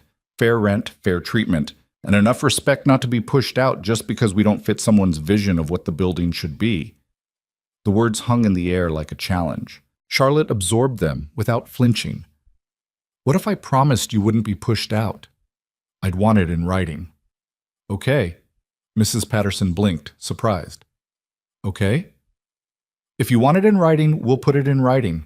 Lease renewal, controlled rent increases, whatever makes you feel secure. Charlotte glanced at Mason. That's reasonable, right? Very, Mason said. Well, Mrs. Patterson looked between them, recalculating. I wasn't expecting that. What were you expecting? Charlotte asked. Corporate talk about market rates and maximizing value, and how you're sure we can work something out while really meaning you've already decided to get rid of me. Charlotte's expression tightened, not with anger, but with something that looked like recognition, like she was hearing her own planned speech reflected back at her and realizing how it sounded. I'm trying to do better than that, she said quietly. Mrs. Patterson studied her for a long moment, then nodded slowly. Good. Because this building needs someone who'll do better. It deserves that. They talked for another 20 minutes. Mrs. Patterson showed them around her tiny shop, explaining her business with the easy confidence of someone who knew her craft completely. How she sourced flowers from a supplier on the south side who gave her better prices than the big distributors. How she'd built relationships with event planners and wedding venues across the city. How some months were feast and others were famine, but it averaged out over the year. Charlotte asked questions, real ones, not the kind designed to sound interested while already knowing the answers, but actual curiosity about how a small business survived in an expensive city. When they finally left, Mrs. Patterson sent them off with a small arrangement, white roses and evergreen, tied with silver ribbon. For your table, she told Charlotte, reminds you that beautiful things can grow in small spaces. Back in the elevator, Charlotte held the arrangement carefully. She was testing me, she said. Yeah. Did I pass? I don't know. Ask me in 6 months. They visited 4 more tenants that afternoon. An accounting firm run by 2 brothers who'd been in the building for 15 years. A legal aid office that provided free services to low-income families and operated on grants so thin they barely covered rent. A photography studio where a woman in her 30s created portraits that lined the walls in black and white beauty. And finally, a small tech startup, 6 people crammed into a space designed for 3, all of them young and optimistic and completely convinced their app was going to change the world. Each conversation followed a similar pattern. Wariness, questions about rent increases and lease renewals. Charlotte listening more than talking, making promises carefully, taking notes on her phone about concerns and requests and the small details that made each business unique. By the time they finished, it was almost 4. The winter sun was already starting to fade, throwing long shadows across the city. They stood in the lobby, both exhausted. That was harder than I expected, Charlotte admitted. What part? All of it. Looking at people and seeing their whole lives wrapped up in a lease agreement. Knowing that my decisions about rent increases could mean the difference between someone staying in business or closing their doors. She rubbed her eyes. Numbers on a spreadsheet are easy. People are complicated. Welcome to property management. Is it always like this? If you're doing it right. Charlotte's phone had been buzzing periodically all afternoon. She pulled it out now, scrolled through what looked like approximately 8 million messages. I have to go, she said reluctantly. Conference call with investors in 20 minutes. Okay. But this was good. Really good. Can we do it again? Yeah, Thursday work for you? I'll make it work. She started toward the door, then turned back. Mason? Yeah. Thank you. For not letting me off easy. For making me actually see all this. You're welcome. She left in a swirl of expensive coat and clicking heels, and Mason stood in the lobby of his father's building, his building, for one more week, and felt something shift in his chest that he couldn't quite name. Ray looked up from the security desk. She gonna be okay? He asked. I don't know, Mason said honestly, but I think she's going to try. That's something, at least. Yeah, Mason agreed. That's something.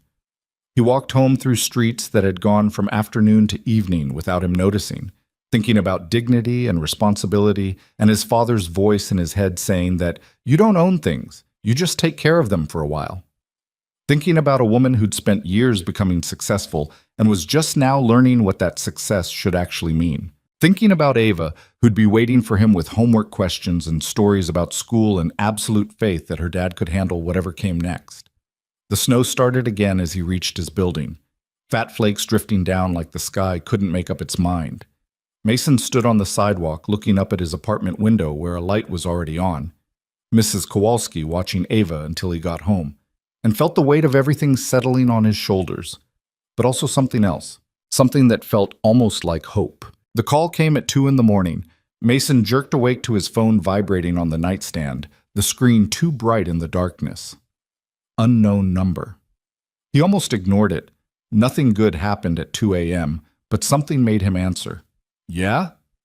Mr. Reed, this is Sandra from Dispatch at Harrow Tower. We've got a situation. Mason sat up, already reaching for his jeans on the floor. What kind of situation? Pipe burst on 12. Water's coming down into 11 and 10. Ray called emergency maintenance, but they're saying 45 minutes minimum, and the water's... It's bad, Mr. Reed, real bad. He was already moving, phone wedged between his shoulder and ear, pulling on clothes in the dark. I'll be there in 20 minutes. Keep calling maintenance. See if you can get anyone there faster. Yes, sir. Mason ended the call and stood in his bedroom, heart pounding. Through the wall he could hear Mrs. Kowalski's television still on. The woman never slept. He knocked quietly, waited for her shuffle to the door. Mason, what's wrong? Emergency at the building. Can you stay with Ava? Mrs. Kowalski was already nodding, already moving past him toward Ava's room. Go. I'll sleep on your couch. The girl won't even know you were gone. Thank you. He grabbed his keys and wallet, stopped at Ava's door just long enough to see her sleeping peacefully, penguin stuffed animal clutched to her chest. Then he was out the door and down the stairs and into his truck that protested starting in the cold. The drive downtown was empty streets and red lights he barely stopped for. His mind was running through scenarios. How bad was the burst? Which tenants were affected? What kind of damage were they looking at? 12 was mostly commercial. 11 and 10 were residential. People sleeping in their apartments while water poured through their ceilings. He made it in 18 minutes. The lobby was chaos. Ray at the security desk on 3 phones at once, his usual calm replaced by controlled urgency. A woman in pajamas and a winter coat clutching a cat carrier and crying. 2 guys from 11 standing in wet socks, their expressions shell-shocked. And water running from the elevators, pooling on the marble. Security trying to contain it with towels that were already soaked through. Mr. Reed, thank God. Ray's relief was visible. Maintenance is still 20 minutes out. The shutoff valve for that section is stuck, and we can't... Where's it coming from? Utility closet on 12. Frozen pipe finally gave up. Mason was already moving toward the stairs. Call everyone on 10 and 11. Get them out if they're not out already. And someone get industrial fans up here before this marble warps. He took the stairs 2 at a time, his boots echoing in the concrete stairwell. 12 was worse than he'd imagined. Water was running down the hallway like a river, pouring from under the utility closet door. He could hear it inside. That particular sound of water under pressure finding freedom. Mason tried the door. Locked. Of course it was locked. He pulled out his phone, called the super's emergency line. Voicemail.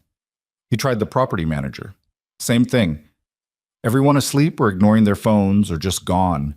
He looked at the door, looked at the water, made a decision. The kick took 3 tries. His shoulder would hurt tomorrow, but the doorframe splintered and he was in, water immediately soaking his jeans to the knee. The pipe had split along a seam, spraying water in an arc that was hitting the far wall with enough force to dent the drywall. The shutoff valve was right where it should be. Mason waded over, grabbed it, pulled. Nothing. He pulled harder, putting his back into it, the metal cold and stubborn under his hands.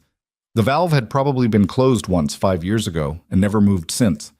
He pulled until his hands hurt, until he thought something might break.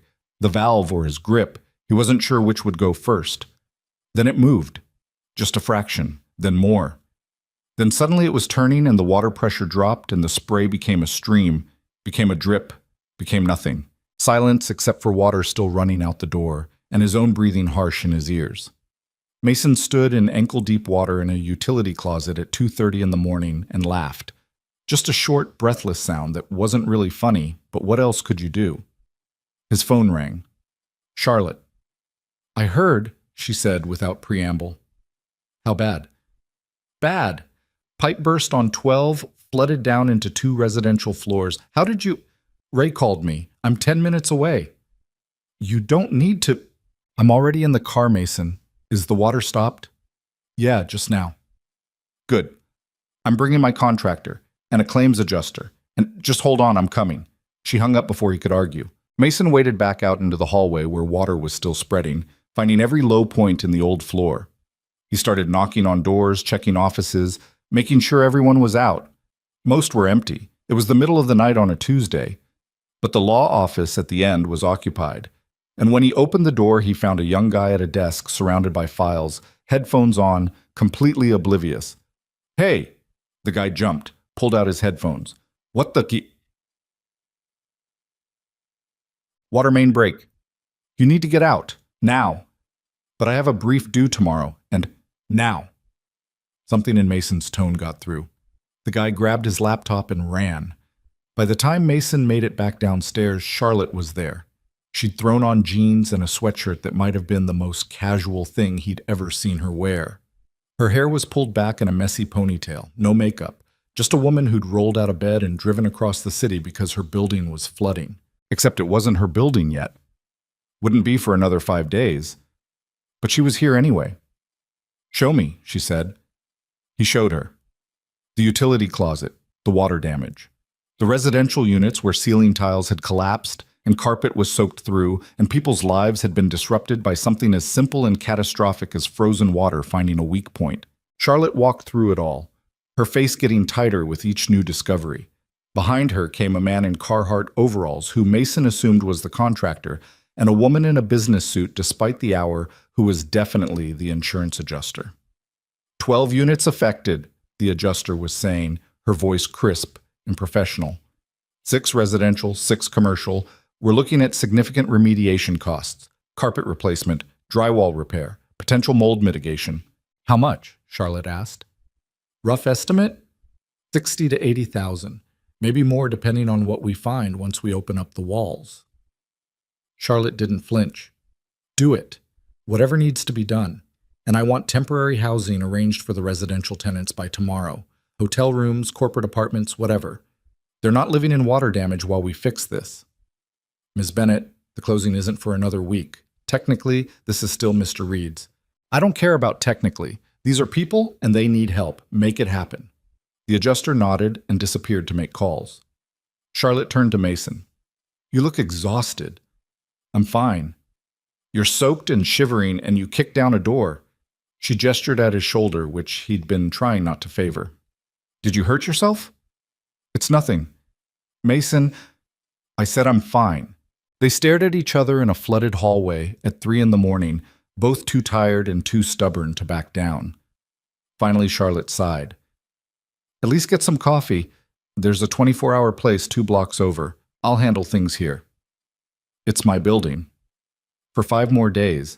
After that, it's mine, and this is practice. She softened slightly. Please. You got the water stopped. You got people out. Let me take it from here. Mason wanted to argue, wanted to stay and oversee everything because that's what his father would have done. But his shoulder hurt and his jeans were soaking wet, and he was so tired he could barely think straight. 1 hour, he said. Then I'm back. Deal. He walked out into the December cold that felt good against his flushed face. The 24-hour diner Charlotte mentioned was exactly where she said, all fluorescent lights and tired waitresses and the smell of coffee that had been sitting too long. Mason slid into a booth, ordered coffee and eggs he didn't really want, but his hands needed something to do. His phone buzzed. Text from Mrs. Kowalski. Girl's still sleeping. Take your time. Another from Ray.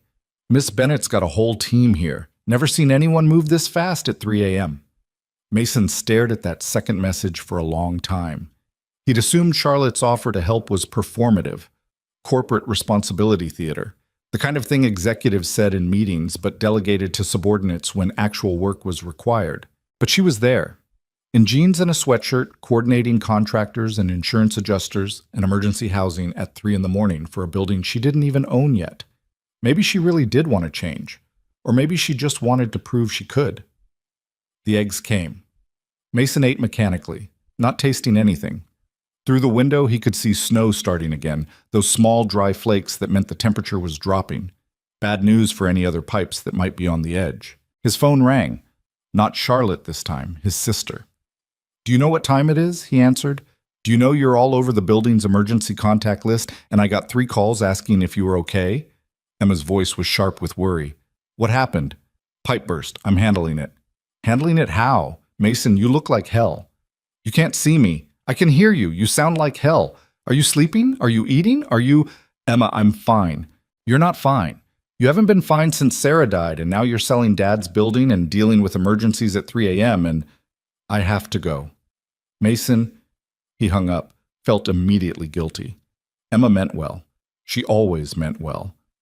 But he didn't have energy for her particular brand of concerned hovering right now. The waitress refilled his coffee. Mason wrapped his hands around the mug and stared at nothing. The truth was, Emma was right. He wasn't fine. Hadn't been fine for 3 years, just good at pretending. Good at getting up every morning and making Ava breakfast and going to work and handling whatever crisis came up and falling into bed exhausted enough that he didn't have time to think about how not fine he actually was. Selling the building was supposed to make things easier. Give him breathing room.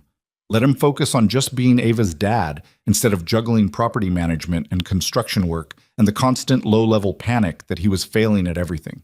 But sitting in this diner at 3:30 in the morning, wet jeans going stiff with cold, shoulder throbbing from kicking down a door, this didn't feel easier. This felt like everything was changing and he had no control over any of it. His phone buzzed again. Charlotte, contractors say they can start remediation at 6 a.m.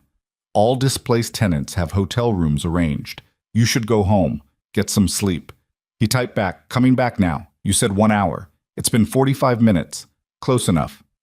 Mason, I'm coming back.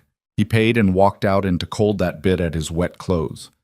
The walk back to Harrow Tower felt longer than it should. His shoulder was definitely going to bruise. His boots squelched with water that had soaked through to his socks. But he kept walking. The lobby had been transformed. The water was mostly contained now, fans running loud enough to make conversation difficult. The maintenance crew had finally shown up, better late than never, and were working with Charlotte's contractor on damage assessment. Charlotte stood in the middle of it all, phone to her ear, managing 3 conversations at once with the kind of multitasking that would be impressive if it wasn't also slightly terrifying. She saw Mason come in and held up a finger. 1 minute. He waited, watching her work. The way she spoke to the contractor was different than how she spoke to the insurance company was different than how she spoke to the displaced tenant she was clearly on the phone with now. Adjusting her tone, her approach, her entire demeanor to match what each situation needed. It was manipulation, maybe. Or maybe it was just competence. I'm so sorry for the disruption, Mrs. Chen. Yes, the Marriott on Michigan Avenue. A suite, not just a room. And all your expenses covered, of course. We'll have you back in your apartment as soon as possible, I promise. Pause. No, thank you for being so understanding. I know this is difficult. She ended the call and turned to Mason. You didn't go home. Neither did you. It's going to be my building. It's still mine. They were back to the staring contest. Mason wondered if this was just what they did now, challenged each other in hallways and conference rooms and flooded lobbies until one of them gave in. This time, Charlotte broke first. "Your shoulder," she said. "You're favoring it." "It's fine." "Let me see." "Charlotte." She stepped closer, reached for his jacket. Mason caught her hand without thinking, his fingers wrapping around her wrist. They both froze. Her wrist was small in his hand, delicate. He could feel her pulse racing against his palm. "Sorry," he said, letting go. "Reflex." "It's okay." But she was looking at him differently now, like she was seeing something she hadn't noticed before. The moment stretched out, made awkward by the noise around them and the exhaustion pressing down and whatever had just passed between them that neither one wanted to acknowledge. Ray appeared at Charlotte's elbow, breaking the tension. "Miss Bennett, the contractor needs you upstairs." "Right. Yes, of course." She glanced at Mason once more. "Are you staying?" "For a while." "Okay. I'll be on 12 if you need me." She left. Mason stood in the lobby feeling like he'd just dodged something he couldn't quite name. The next several hours blurred together. Contractors coming and going, insurance documentation, calls to tenants. The sun came up pale and weak through the lobby windows, not really changing anything except making the mess more visible in daylight. Somewhere around 7, Charlotte came back downstairs looking more exhausted than Mason had ever seen her. She'd gotten her sweatshirt wet somehow, and her hair was falling out of its ponytail, and there was drywall dust on her cheek. "Damage is contained," she said. "Contractors are starting remediation. All tenants are taken care of. I think we're okay." "You did good," Mason said. "We did good." "No, this was you. You didn't have to be here. Could have let it be someone else's problem for 5 more days." Charlotte sat down on one of the lobby benches, not caring that her jeans were already filthy. "That's not how I want to do things anymore. Even at 3 in the morning? Especially at 3 in the morning. That's when you find out who someone actually is. Not in meetings or negotiations. In the middle of the night when something breaks, and you have to choose whether to show up or not." Mason sat down next to her. Not too close, just 2 tired people on a bench in a lobby that smelled like wet carpet and industrial fans. "My father used to say something like that," he said. "That character is what you do when nobody's watching." Smart man. He was, until his heart gave out in a utility closet fixing a light fixture he could have hired someone to fix. Charlotte was quiet for a moment. "Do you resent him for that? For working himself to death?" "Sometimes. Most times I just miss him." Mason rubbed his face. "He left me this building, and I've spent 5 years feeling like I didn't deserve it. Like I was just keeping it warm until someone who actually knew what they were doing came along. And now someone has." "Now someone has," he agreed. "And I'm terrified you're going to turn it into something he wouldn't recognize." The honesty surprised him, but it was too late to take it back. Charlotte didn't look offended, just thoughtful. What would he want it to be? Profitable enough to maintain, fair enough to be proud of, useful enough to matter. Mason gestured at the lobby, the building, everything. He could have sold this place 10 years ago for twice what I'm selling it for now. Could have retired rich, but he kept it because he believed buildings should serve their communities, not just their owners. That's a lot of pressure to live up to. Yeah, it is. They sat in silence while around them the building woke up to the crisis. Early morning tenants arriving for work and being redirected. Contractors hauling equipment. The distant sound of industrial fans running non-stop. "I want to do right by this place," Charlotte said finally. "By your father's legacy. By you. I'm just not sure I know how yet. That's why I'm staying on for 6 months. Is it? Or are you staying on because you don't know how to let go?" The question hit harder than Mason expected. He didn't have an answer. Charlotte's phone rang. She glanced at it, sighed. "My office. They're wondering where I am." "You should probably go." "Probably." But she didn't move. Just sat there looking at her phone like it was a test she didn't want to take. "Do you ever get tired of it? Of always being responsible? Of always being the one who has to show up?" "Every day." "But you do it anyway." "I have a daughter. I don't get the luxury of not showing up." Charlotte nodded slowly. Then she stood, brushed off her jeans in a gesture that did exactly nothing. I'm going to go home. Shower. Change. Pretend I'm a functioning executive for a few hours.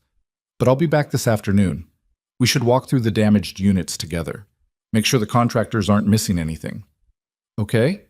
She started to walk away, then turned back. Mason? Yeah? Thank you. For calling that valve stuck instead of broken. For kicking down the door. For being here. It's my building. For 5 more days, she reminded him. After that, you could have told me to handle it myself, but you didn't. That means something. She left before he could respond. Mason sat alone on the bench for a while longer. The lobby was getting busier now. Ray had been replaced by the day shift security guard. Maintenance crews were coordinating with contractors. Life moving forward because that's what life did even when you were exhausted and uncertain and not sure what came next. His phone buzzed. Mrs. Kowalski. Girls awake, fed her breakfast. When you coming home? He checked the time, almost 8. He'd been up for 6 hours. Felt like 6 days. Soon. Thank you for staying with her. Anytime, sweetheart. You know that. Mason pushed himself up from the bench. His shoulder protested. His jeans had finally dried, but now they were stiff and uncomfortable. He needed sleep and a shower, and about 12 hours to process everything that had happened since the call at 2 a.m. But first he needed to go home and be Ava's dad. Make her lunch. Help with homework. Pretend that everything was normal and fine, and that he had any idea what he was doing. The walk home was quiet. Chicago waking up around him, people heading to work, the city reset overnight into something that looked the same but felt different somehow. When he opened his apartment door, Ava launched herself at him with the force of a very small cannonball. Daddy, Mrs. K said there was an emergency. Was it scary? Did you save people? Mason caught her, lifted her despite his protesting shoulder, held her close. She smelled like maple syrup and childhood and everything that mattered. It wasn't scary, he lied. Just a broken pipe. But we fixed it. Like how you fixed my bike? Kinda like that, yeah. You're a good fixer, Daddy. He set her down, ruffled her hair. Mrs. Kowalski was standing in the kitchen doorway, her expression knowing. Long night? She asked. Long night, he confirmed. Go sleep. I'll take her to school. You don't have to... Go. Sleep. Before you fall over. Mason didn't have energy to argue.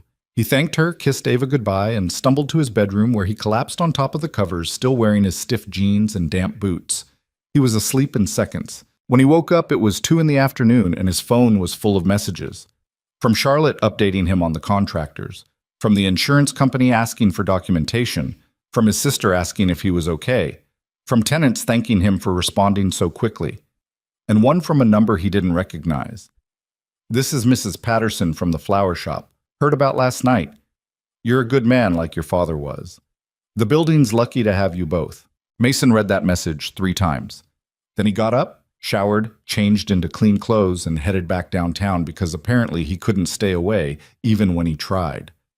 Charlotte was already there when he arrived. She'd changed too, back to business casual, hair fixed, makeup in place. But there was something different about how she moved through the building. More careful, more aware. Like she was seeing it for the first time even though she'd been here dozens of times before.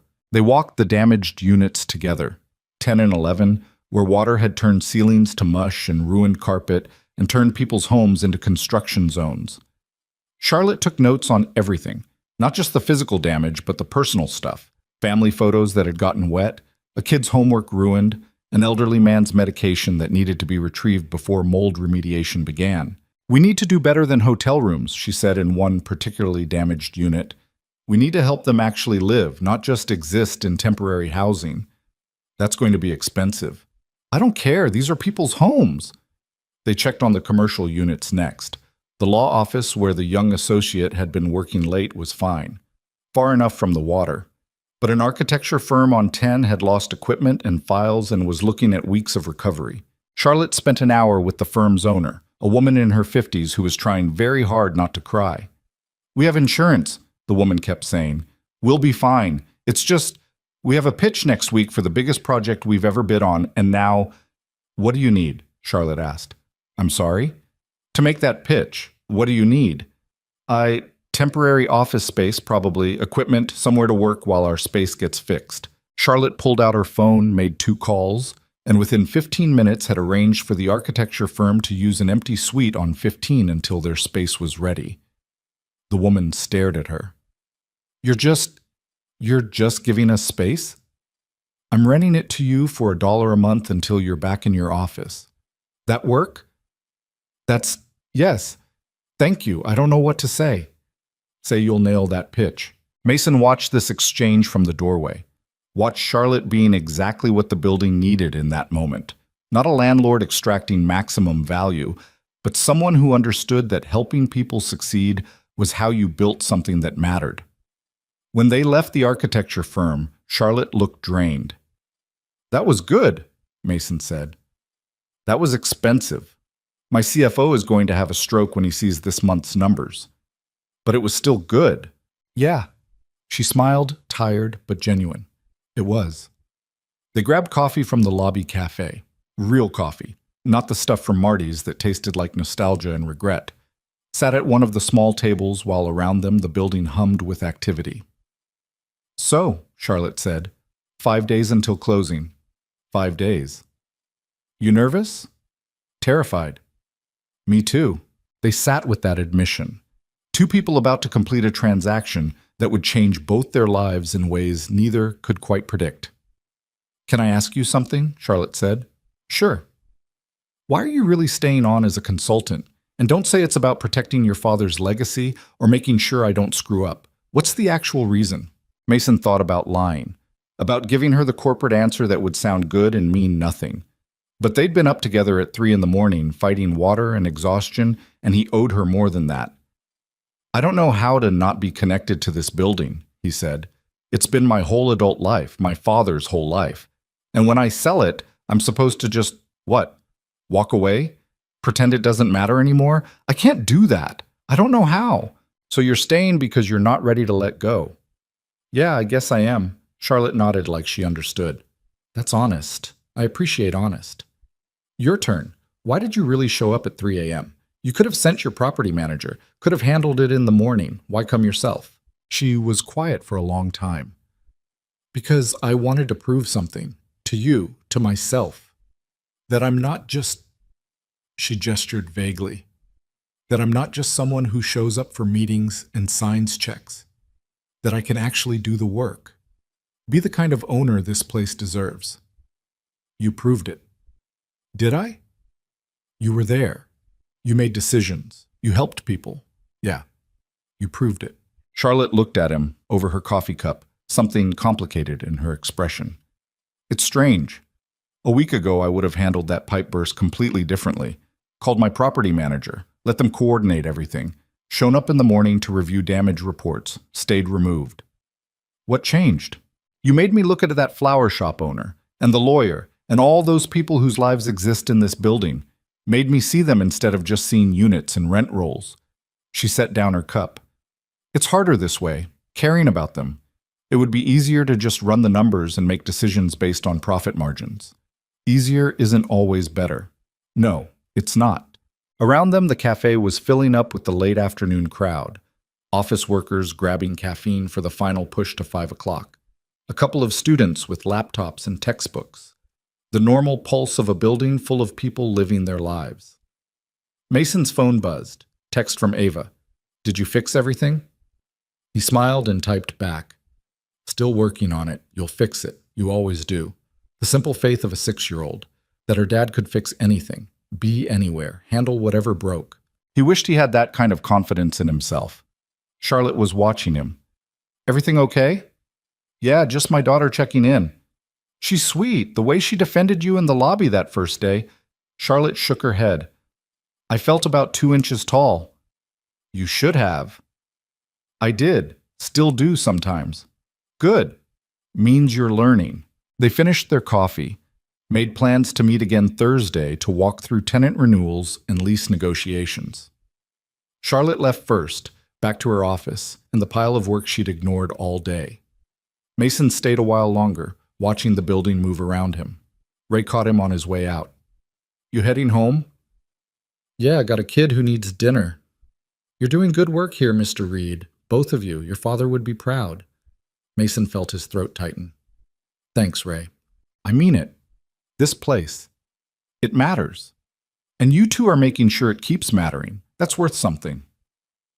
Walking home through streets going dark, snow starting again in those gentle flakes that meant winter settling in for real, Mason thought about what mattered. Not the money from the sale, though that would help. Not the building itself, though that was significant. What mattered was that Charlotte Bennett had shown up at 3 in the morning, that she'd helped an architecture firm keep their dream alive, that she was learning to see people instead of units.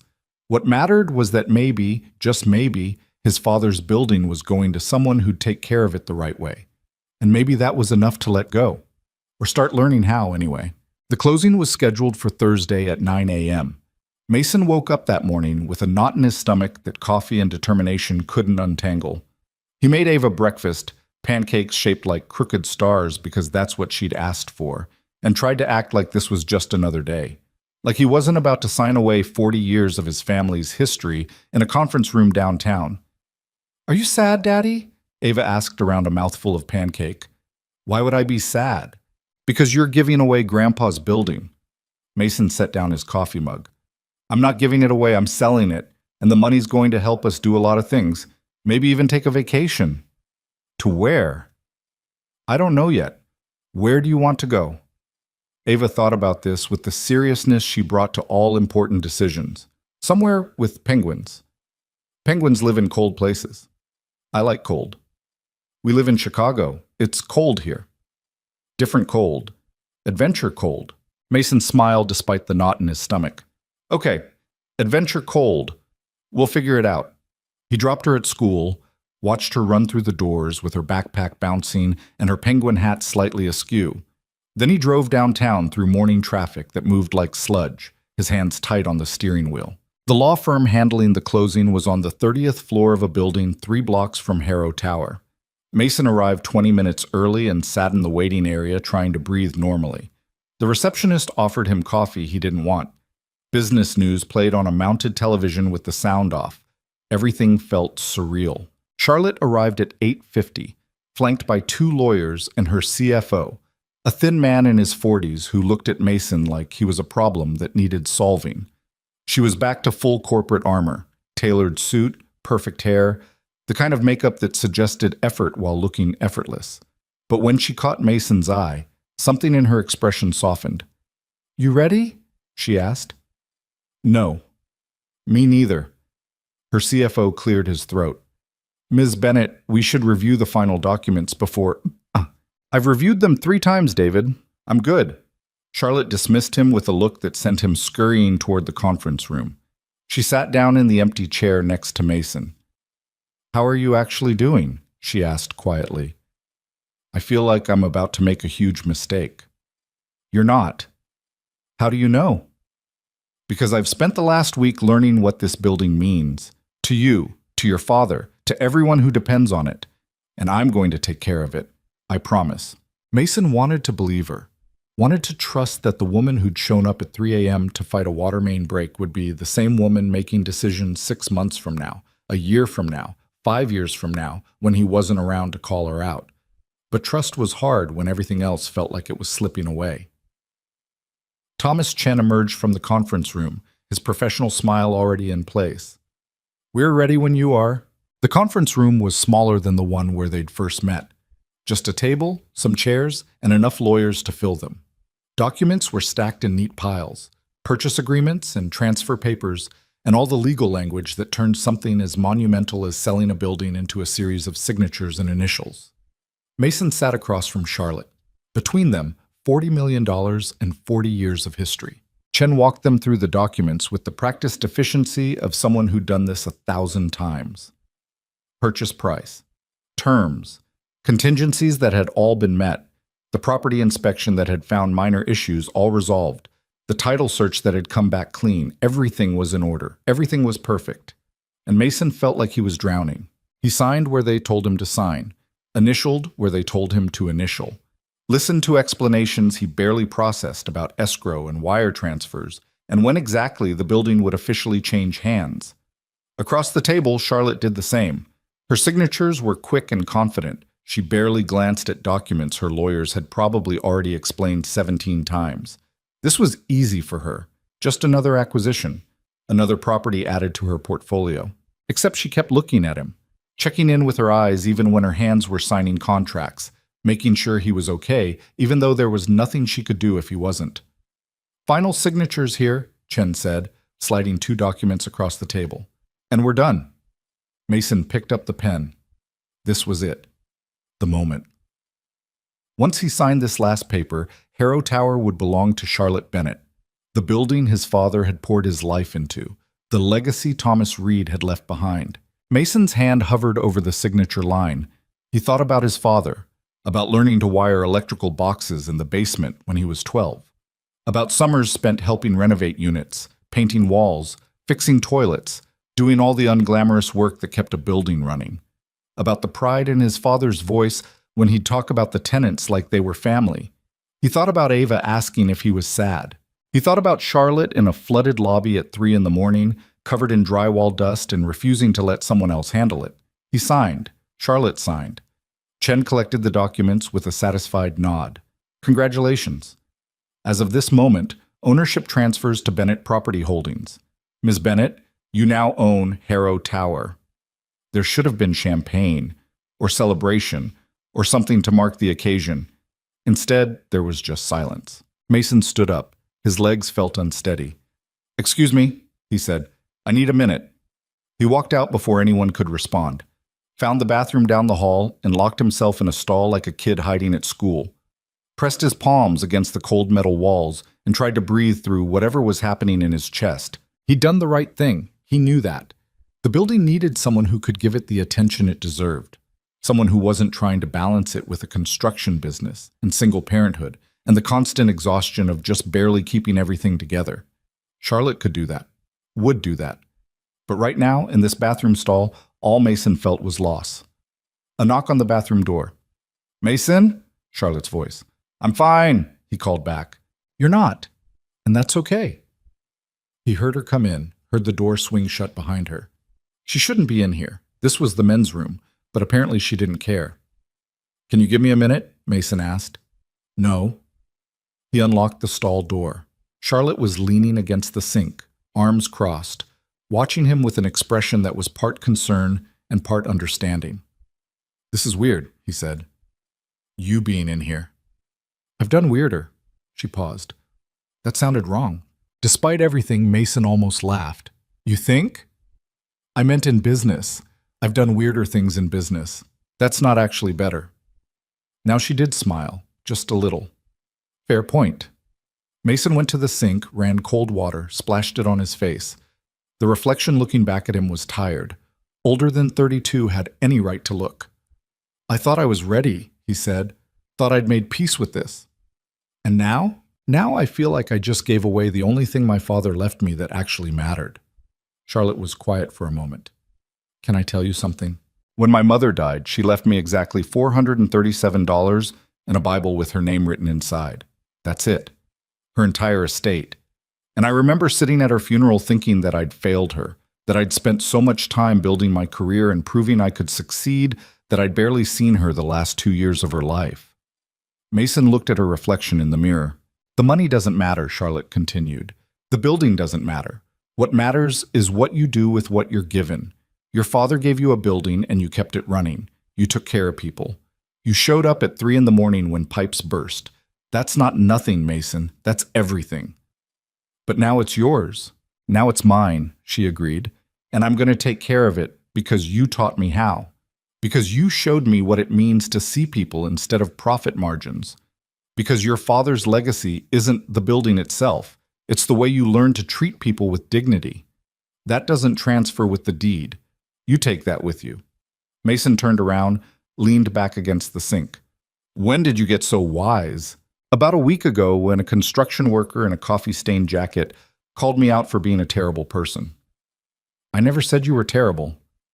"You didn't have to. Your daughter did." They stood in the bathroom that smelled like industrial soap and air freshener, and Mason felt something shift in his chest. Not the knot untangling completely, but loosening, just enough to breathe.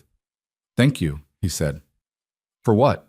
For showing up, for giving a damn, for being someone I can trust with this. Charlotte pushed off from the sink.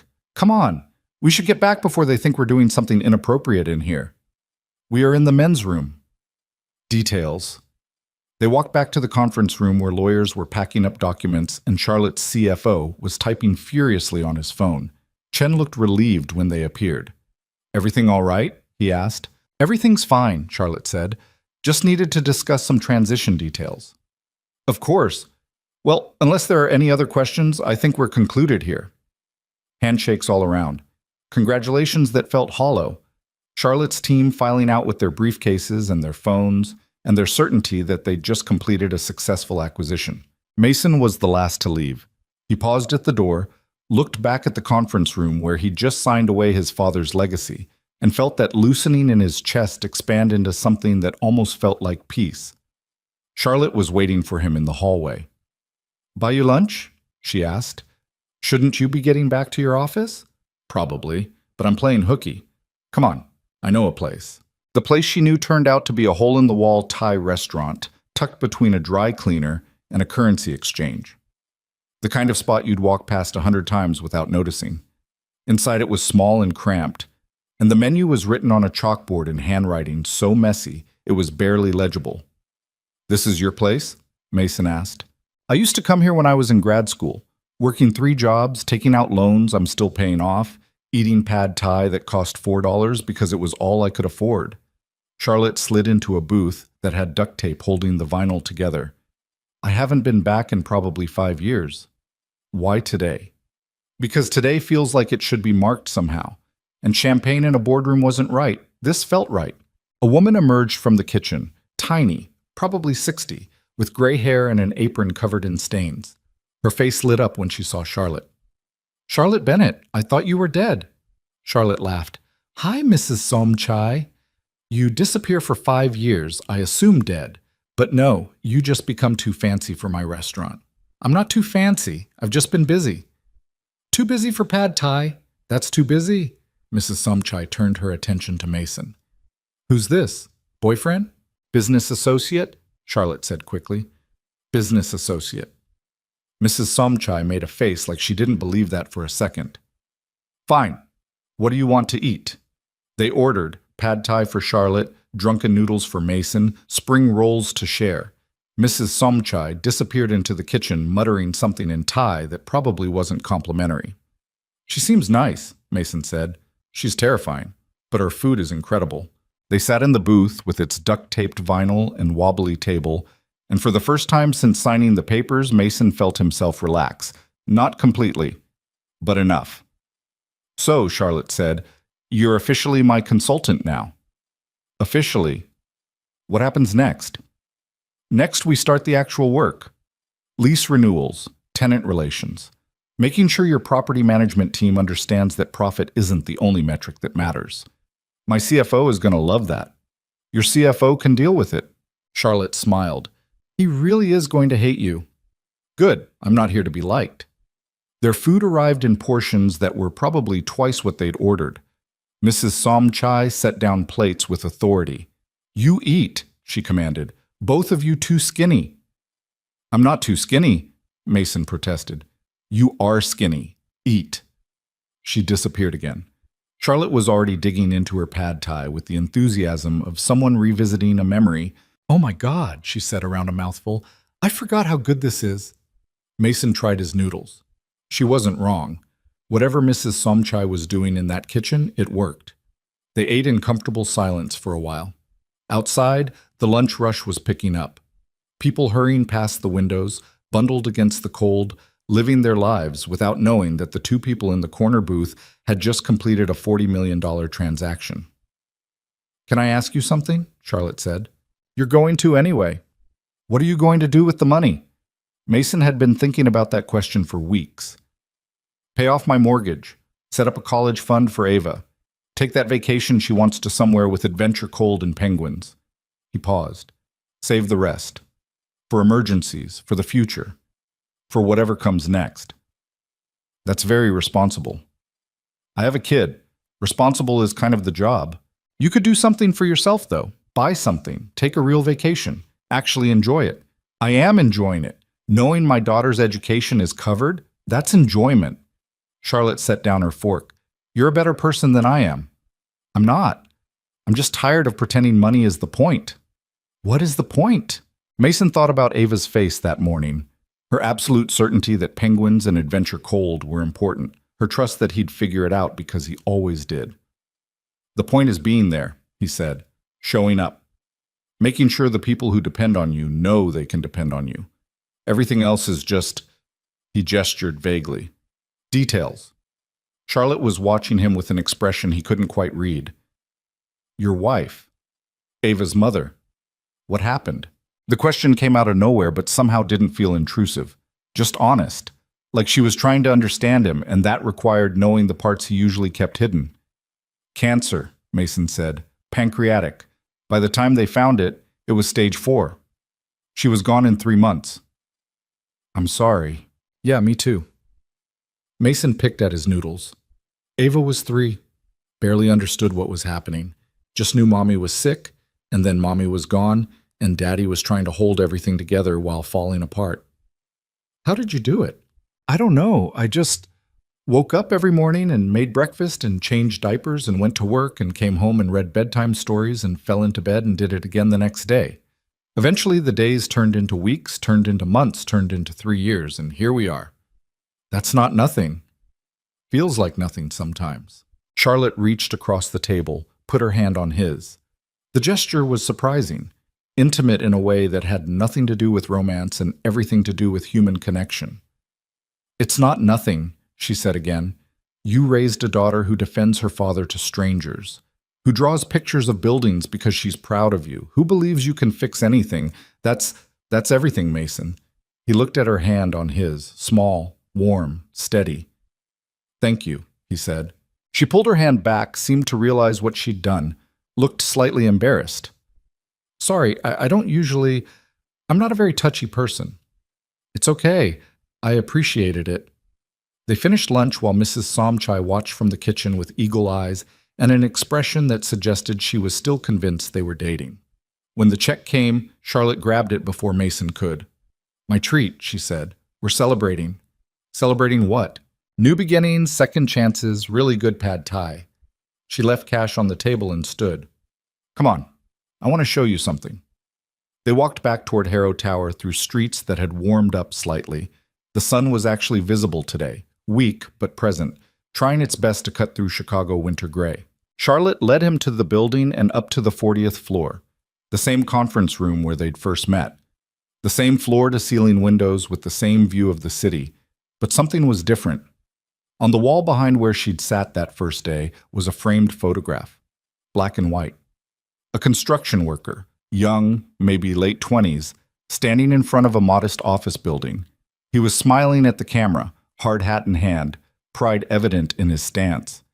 Mason's breath caught. Where did you get that? Ray had it. Said your father kept it in his office. It's from when he first bought this building. Before the renovations. Before everything. Charlotte stood next to him, both of them looking at the photograph. I wanted it here, as a reminder. Of what? That buildings are built by people. For people. That the numbers and the deals and the profit margins, all of that is secondary to the humans involved. She turned to look at him. That's what you've been trying to teach me, what your father understood. I wanted something to help me remember on days when it's easy to forget. Mason stared at the photograph of his father, 20-something years old, full of dreams and determination. No idea that 40 years later, his son would be standing in this room, looking at this picture and trying not to cry. He'd like this, Mason said quietly. He'd like that you're trying. I am trying. I'm going to keep trying. And when I screw up, because I will screw up, I need you to call me out. Same way you did in the lobby, that first day. That's a lot of pressure to put on your consultant. Good thing I'm paying you well. Mason smiled despite the tightness in his throat. We never discussed payment. We'll figure it out. Probably more than you'd charge and less than you deserve. They stood in front of the photograph for a while longer. Then Charlotte's phone started buzzing with the insistence of an office that had been without its CEO for too long. I have to go, she said reluctantly. Conference call in 15 minutes, but thank you. For today. for trusting me with this. Thank you for earning that trust. She left in a hurry, heels clicking down the hallway, already on her phone before she reached the elevator. Back to being the powerful CEO who ran a multi-million-dollar investment firm. But she'd been something else today, something more human, more real. Mason stood alone in the conference room, looking at his father's photograph and out at the city beyond the windows. His city. His father's city. Now Charlotte's responsibility. His phone buzzed. Text from Ava's school. Early dismissal today. Teacher in service. Can you pick up by 1? Mason checked the time. 12:40. He'd have to leave now to make it. He took one last look at the photograph. I hope I did right by you, Dad. I really do. Then he left, taking the elevator down through the building that was no longer his, past Ray at the security desk, who gave him a knowing nod, through the lobby that smelled like floor polish and coffee and history, and out into the December cold. He picked up Ava right on time. She ran out of the school building with her backpack bouncing, her penguin hat askew, her face bright with the uncomplicated joy of early dismissal. Can we get ice cream? She asked immediately. It's December. So it's freezing outside. Ice cream doesn't care about weather. Mason laughed. Fair point. Yeah, we can get ice cream. They went to the place 2 blocks from their apartment that stayed open year-round despite the fact that nobody in their right mind ate ice cream in Chicago winter. Ava got strawberry in a cup. Mason got coffee because apparently he was a glutton for punishment. They sat at a small table by the window, Ava swinging her legs and talking about her day. Something about art class and a kid named Trevor who'd spilled paint everywhere, and how her teacher said her drawing of the tower was really good, and could she keep doing drawings maybe forever as her job? You want to be an artist? Mason asked. Maybe. Or a penguin scientist. I haven't decided. Those are very different careers. I have time. 6 years old and already more certain about life than he was. Mason envied that. Daddy? Ava was looking at him with those serious eyes. Did you sell the building today? Yeah, baby, I did. Are you sad? He thought about that. About the knot in his stomach that morning, about the bathroom stall and Charlotte finding him in the pad tie and his father's photograph on the wall. I was sad, he said, but I think I'm okay now. Because the pretty lady is going to take care of it? Yeah, because of that. Ava nodded like this made perfect sense. I like her. She's nice. She's trying to be nice. That's different. But trying is good, right? You always say trying is important. Mason felt something warm spread through his chest. Yeah, sweetheart, trying is very important. They finished their ice cream, walked home through streets where Christmas lights were starting to come on as afternoon faded toward evening. Ava chattering about penguins and art, and whether ice cream counted as dinner if you also had vitamins. The apartment was cold again, the radiator acting up for the 4th time this month. Mason made a mental note to call the super, then realized that with the money from the sale, he could just move somewhere with heat that actually worked. The thought should have been exciting. Freedom. Options. The ability to choose where they lived instead of just making do with what they could afford. But all Mason felt was tired. He made Ava an actual dinner, chicken nuggets and carrots because he was out of energy for anything more creative. She ate while watching a show about ocean animals that she'd seen 17 times before. He cleaned up the kitchen and thought about Charlotte and the building and his father's photograph and what came next. His phone buzzed. Text from Charlotte.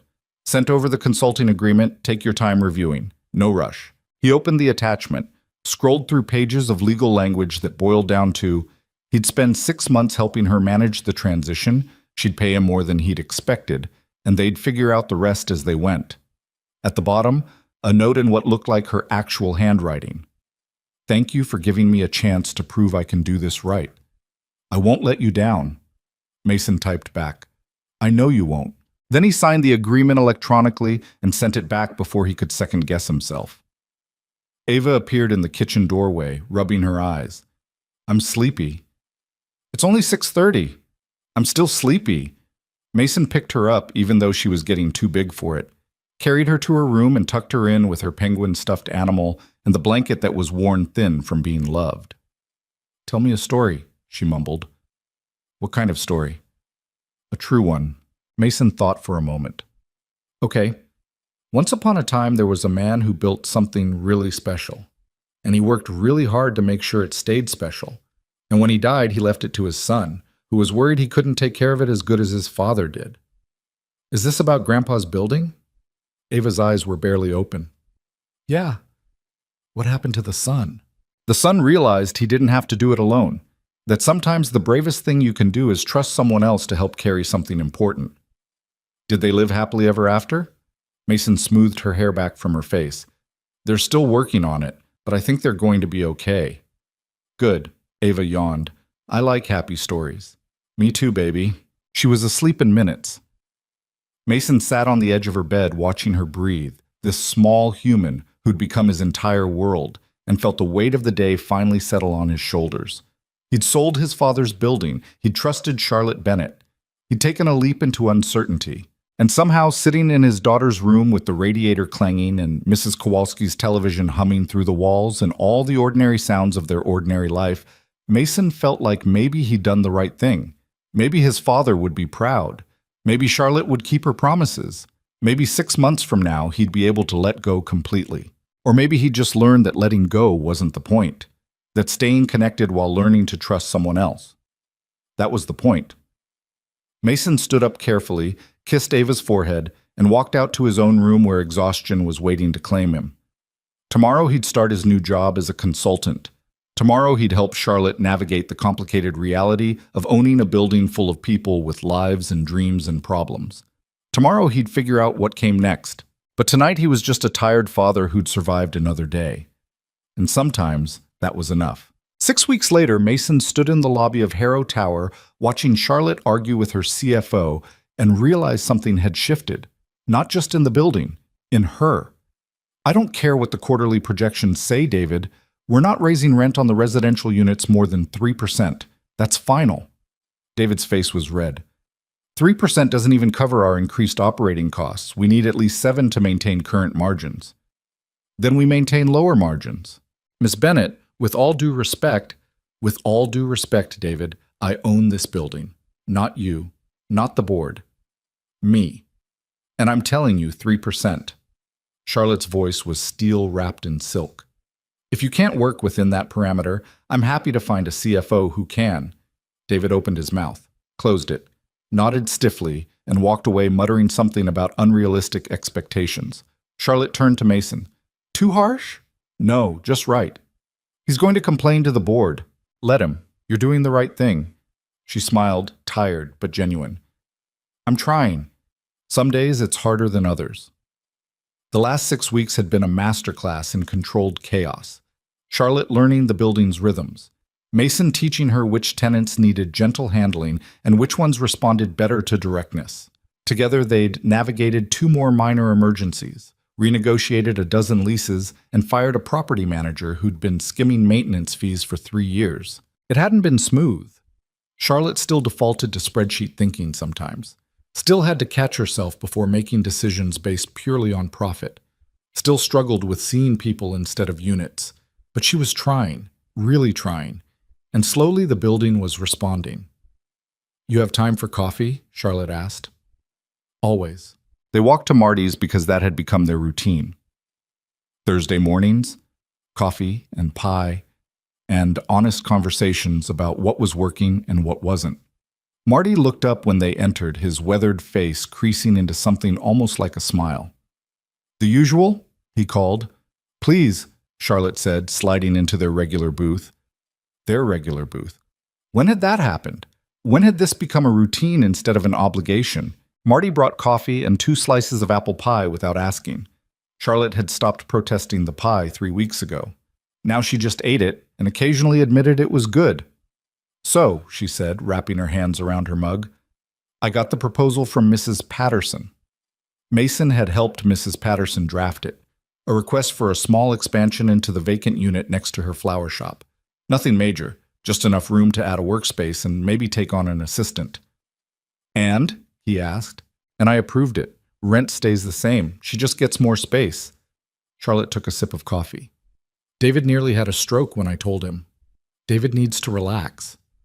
David needs to understand that not everything is about maximizing profit. You really have changed, Charlotte looked at him over her mug. You sound surprised. I am, a little. Most people don't actually change, they just get better at pretending. Is that what you think I'm doing? Pretending? Mason considered that. No, I don't think you're pretending. I think you're fighting against every instinct you developed over 10 years of climbing corporate ladders. And some days you win that fight, and some days you don't. But you keep fighting. That's exhausting. Yeah, change usually is. They sat with that for a moment. Outside, snow was falling again. It had been snowing on and off for 2 days. The city was buried under 6 inches of white that had already turned gray from car exhaust and foot traffic. Ava's school called, Mason said. Winter concert is next week. She's singing a solo. That's great. She wants you to come. Charlotte's eyebrows rose. Me? She likes you, talks about you all the time. The pretty lady who owns Daddy's building and who's trying really hard to be nice. Trying really hard. That's quite the endorsement. It's better than what she said about you 6 weeks ago. What did she say 6 weeks ago? That you were mean and you made me sad. Charlotte winced. Kids are brutal. Kids are honest. There's a difference. So she thinks I'm trying now. That's progress. It is. So will you come to the concert? Charlotte pulled out her phone, checked her calendar, frowned. I have a meeting with investors that afternoon. Okay. But I can move it. She was already typing. What time? 7. At the school auditorium. I'll be there. Mason felt something warm settle in his chest. You don't have to. I know, but I want to. Charlotte set down her phone. Ava defended you to a stranger when I was being terrible. The least I can do is show up when she sings. She'll be thrilled. Don't tell her yet. I don't want to disappoint her if something comes up. Nothing's going to come up. You don't know that. I do, because you just moved a meeting with investors. That's not something you do lightly. Charlotte was quiet for a moment. No, it's not. They finished their coffee. Charlotte paid like she always did, leaving extra because Marty's prices hadn't changed since 1987, and she felt guilty about it. They walked back to the tower through snow that was getting heavier, the kind that meant the city would slow down and schools would maybe close tomorrow, and everyone would pretend to be surprised even though this was Chicago in December. Ray was at the security desk dealing with a delivery. He waved as they passed. Mr. Reed, Ms. Bennett, package came for you, Ms. Bennett. I signed for it. Thanks, Ray. They took the elevator up. Charlotte got off on 40 to deal with whatever crisis her office had manufactured in her absence. Mason continued to 12, where he was meeting with the new property manager about the heating system. His phone buzzed. Text from Emma. You're ignoring me. He typed back. I'm busy. Too busy to call your sister back? It's been 2 weeks. I'll call this weekend. You said that last weekend. And the weekend before. Mason sighed and hit dial. Emma answered on the first ring. Finally, I was starting to think you'd blocked my number. I wouldn't block you. You would if you could figure out how. Her voice softened. How are you really doing? And don't say fine. I'm okay. That's not fine, but it's also not okay. Try again. Mason looked out the window at the snow. I'm adjusting. The sale went through. Charlotte's doing good work with the building. Ava's happy. I'm keeping busy with consulting. And how do you feel about all that? Like you're trying to therapize me. Someone needs to. You've been holding everything together for 3 years without dealing with any of it. There's nothing to deal with, Em. Sarah died, Dad died. You're raising Ava alone and working 2 jobs, and you sold the building that's been in our family for 40 years. That's a lot of nothing. Mason's jaw tightened. What do you want me to say? I want you to say how you actually feel instead of just powering through like you always do. I feel fine. Mason, I'm in the middle of something.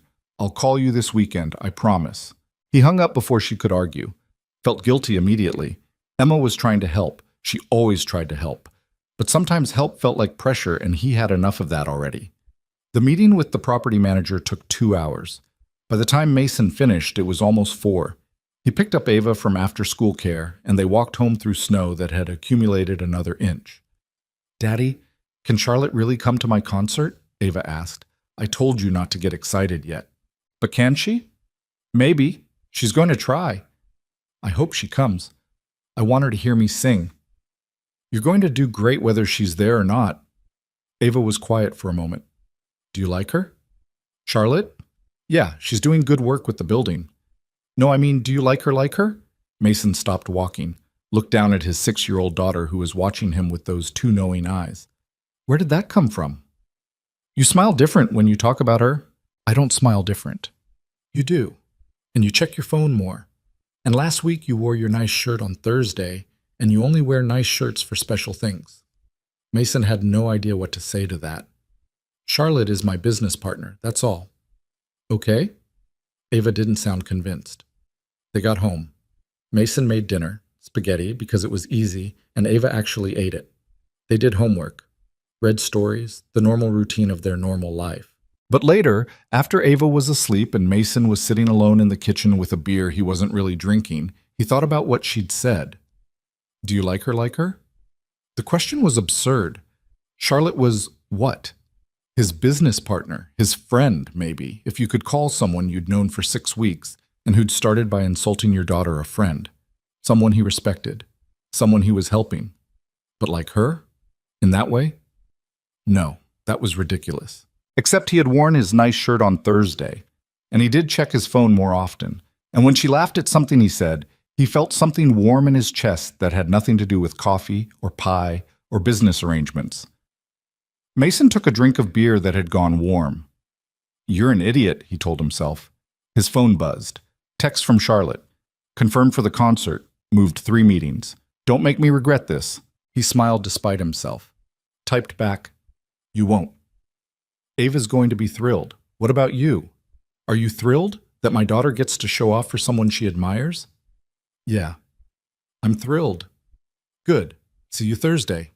Mason stared at that message for longer than he should. Then he set his phone down and finished his warm beer and went to bed without thinking too hard about 6-year-olds who noticed things like different smiles and nice shirts. Thursday arrived cold and clear. The kind of winter day where the sky was blue and painful to look at, and the sun gave light without warmth. Mason dropped Ava at school, went to the tower for a meeting about lease renewals, had lunch with Charlotte where they argued about rent control policies and didn't agree on anything but somehow still enjoyed themselves, then picked up Ava early so she could get ready for the concert. She changed outfits 4 times, argued about whether her penguin hat counted as formal wear, finally settled on a red dress and tights that didn't quite match but she loved anyway. Do I look pretty? She asked, twirling in front of the mirror. You look beautiful. Will Charlotte think so? Charlotte will think you look perfect. They arrived at the school at 6:30. The auditorium was already filling up. Parents and grandparents and siblings all packed into seats that were too small and too close together. The stage was decorated with paper snowflakes and a banner that said Winter Wonderland in letters that definitely involved glitter, and probably some crying first graders. Mason found seats near the middle, saved one for Charlotte with his coat, 6:45. No Charlotte. 6:50. Still no Charlotte. Ava kept turning around to look at the entrance. Is she coming? She said she would. But what if she doesn't? Then we'll still have a great time watching you sing. But Ava looked disappointed, and Mason felt anger starting to build in his chest. If Charlotte had blown this off, if she'd let his daughter down after promising... At 6:58, Charlotte rushed through the auditorium doors. She was still in her business suit, her hair slightly messy like she'd been running, her face flushed from cold. She spotted Mason, waved, started making her way down the row. Sorry, she said breathlessly, sliding into the seat he'd saved. Meeting ran long and then traffic was terrible and... Sorry, I made it though. Ava was beaming. You came. Of course I came. I promised. Charlotte smoothed her hair, tried to look composed. You look beautiful, by the way. That dress is perfect. Daddy said you'd think so. Daddy was right. The lights dimmed. A teacher walked on stage to welcome everyone and explain the program. Mason settled into his seat, very aware of Charlotte sitting next to him. Close enough that he could smell her perfume, something subtle and expensive. Close enough that when she shifted, her shoulder brushed his arm. The concert started. First graders singing Jingle Bells off key. Second graders doing a dance to Frosty the Snowman that involved a lot of kids going the wrong direction. Third graders attempting a 3-part harmony that was almost successful. Then Ava's class took the stage. Mason's heart started beating faster. Charlotte leaned forward slightly. The music teacher gave a signal. The kids started singing Silent Night, and then Ava stepped forward for her solo verse. Her voice was small but clear. A little shaky on the high notes, but she held them anyway. She looked terrified and brave and absolutely beautiful, standing there in her red dress and mismatched tights singing about sleep and heavenly peace. Mason felt his throat tighten, heard Charlotte inhale sharply beside him. And then it was over. Ava stepped back. The class finished the song. Parents applauded. The kids bowed and filed off the stage. Charlotte was wiping her eyes. "Are you crying?" Mason asked quietly. "No, allergies. It's December. Indoor allergies," Mason smiled. "She was good, wasn't she?" "She was amazing." Charlotte was still wiping her eyes. "I wasn't expecting to. I don't usually. It's okay. She has that effect on people." The rest of the concert passed in a blur. More classes, more songs. Finally, the whole school on stage for one last number that involved jingle bells and choreography that fell apart halfway through, but nobody cared. Then it was over. Parents flooding toward the stage to collect their kids. Mason and Charlotte made their way through the crowd to where Ava was standing with her class. She saw them and ran over, launching herself at Mason first, then turning to Charlotte. "Did you hear me? Was I good?" "You were perfect," Charlotte said. "Absolutely perfect." "I was scared." "You didn't look scared. You looked brave." "Brave is just scared, but doing it anyway," Ava said seriously. "That's what Daddy tells me." Charlotte looked at Mason. "Smart dad?" "I have my moments." They walked out into the cold where snow was starting again, light flakes that caught in Ava's hair and made her laugh. "Can we get hot chocolate?" she asked. "It's almost 8, Mason said. "That's pretty late." "But I sang really good." "Really well," Mason corrected automatically. "Really well. So can we?" Charlotte spoke up before Mason could answer. "There's a place 2 blocks from here that makes incredible hot chocolate. My treat. If that's okay with your dad?" Ava looked at Mason with pleading eyes. "Yeah," he said. "Okay, but just one. Then home and bed." The place Charlotte knew was a small cafe that stayed open late and catered to the after-concert crowd. They found a table in the corner, ordered hot chocolate for Ava and coffee for the adults because some habits were hard to break. Ava talked non-stop about the concert, about how Madison had forgotten her words and how Tyler had fallen off the risers during practice, and how the music teacher had said Ava's solo was the best she'd ever heard from a first grader, which was probably an exaggeration, but Ava believed it completely. Charlotte listened with genuine attention, asked questions, laughed at the right parts, made Ava feel heard in a way that mattered. Mason watched them together and felt that warmth in his chest expand into something bigger, something that felt dangerous and hopeful at the same time. When Ava's hot chocolate was gone and her energy was finally starting to fade, they bundled back into coats and scarves and headed out into the night.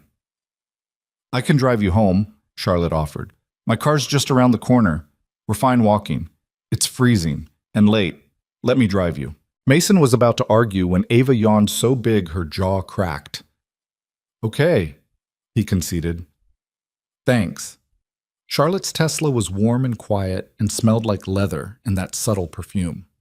Ava fell asleep in the back seat before they'd gone 3 blocks.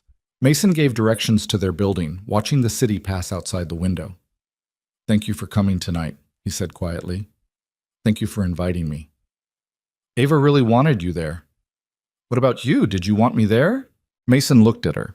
She was watching the road, but something in her expression suggested the question mattered more than she was letting on. "Yeah," he said. "I wanted you there."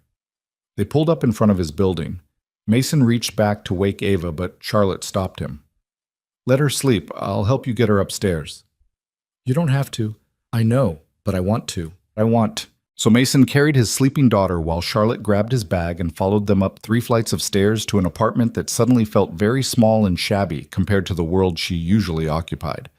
But Charlotte didn't seem to notice, just helped him get Ava out of her coat and shoes and into bed without waking her. They stood in the doorway of Ava's room, watching her sleep. "She's special," Charlotte said quietly. "You're raising someone really special." "I'm trying." "You're succeeding." Mason pulled Ava's door mostly closed and led Charlotte back to the living room. It was late. She should leave. He should thank her again and let her go home. But he didn't want her to leave. "Can I ask you something?" Charlotte said. "Why did you really agree to stay on as a consultant?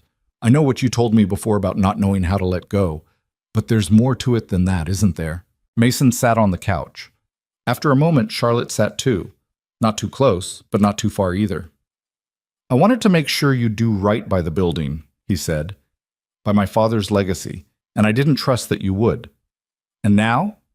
Now I think you're going to do more than right by it. I think you're going to make it something even better than it was." Charlotte was quiet for a moment. "That first day, in the lobby, when I spilled coffee on you and said all those terrible things, you don't have to—" "Let me finish. That was the worst version of myself, the person I'd become without realizing it. And you called me out. Made me see it, made me want to be better." She turned to look at him. "Nobody had done that in years. People either told me what I wanted to hear or stayed silent when I was wrong. But you didn't. You stood there in your coffee-stained jacket and told me exactly what I needed to hear, even though it cost you. That's—" her voice caught. "That's rare. I was just defending my kid." "You were being honest. There's a difference." They sat in the small living room with its secondhand furniture and radiator that clanged and all the ordinary evidence of a life lived on a budget. Charlotte looked completely out of place and somehow perfectly at home at the same time. "Can I tell you something?" Mason said. "Always. I was terrified of you. That first day. Not of you personally, but of what you represented. Someone who was going to come in and change everything and not care about the people those changes affected. Someone who saw dollar signs instead of humans. And now? Now I think you're one of the most decent people I've met, and I'm glad Ava has you in her life, that we both do." Charlotte's eyes were bright. "That means a lot." "It's true." They sat there for a moment longer. The space between them felt charged with something neither one wanted to name. Charlotte stood up. "I should go. It's late." "Yeah." Mason stood too. "Thank you again for coming, for moving your meetings, for caring. Thank you for giving me a reason to care." He walked her to the door. She paused with her hand on the knob. "Mason?" "Yeah? This, what we're doing with the building and the consulting and all of it, it's not just business anymore, is it?" "No," he said honestly. "It's not." "Good. I'm glad we're on the same page." She left before he could respond. Mason stood in his doorway listening to her footsteps fade down the stairs, the building door open and close, the sound of her car starting outside.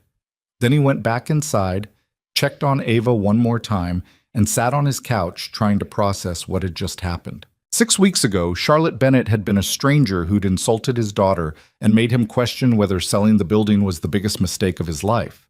Now she was someone who moved investor meetings to watch a first-grade concert, who cried during solos and helped carry sleeping children upstairs, and sat in shabby living rooms talking about what mattered. Now she was someone who made him smile different and check his phone too often and wear nice shirts on Thursdays. Now she was someone who felt like maybe, possibly, the beginning of something he hadn't been looking for but needed anyway. Mason's phone buzzed. Text from Charlotte. "Made it home. Thanks again for tonight. Tell Ava she was perfect." He typed back, "Will do. Drive safe." Then, before he could think better of it, "Same time next Thursday? Coffee and pie?" Her response came quickly. Wouldn't miss it. Mason set his phone down and sat in the quiet apartment, thinking about change and trust, and all the ways life surprised you when you stopped trying to control it. The radiator clanged. Mrs. Kowalski's television hummed through the walls. Snow fell outside the window, turning the city soft and temporary. And somewhere across town, Charlotte Bennett was probably thinking about the same things he was. About concerts and hot chocolate and small living rooms where something had shifted between them. About how sometimes the best things in life came from the moments that started out worst. About how you could spill coffee on someone and insult their daughter and still somehow find your way to sitting beside them at a school concert 6 weeks later, crying over Silent Night and meaning it. The next morning, Mason woke up to Ava jumping on his bed. "Daddy! Daddy! Look!" She shoved her phone, the old one he'd given her for emergencies, in his face. On the screen was a text from Charlotte. "You were the star of the show last night. Thanks for letting me be there to see it. Here's a little something for the Penguin Fund.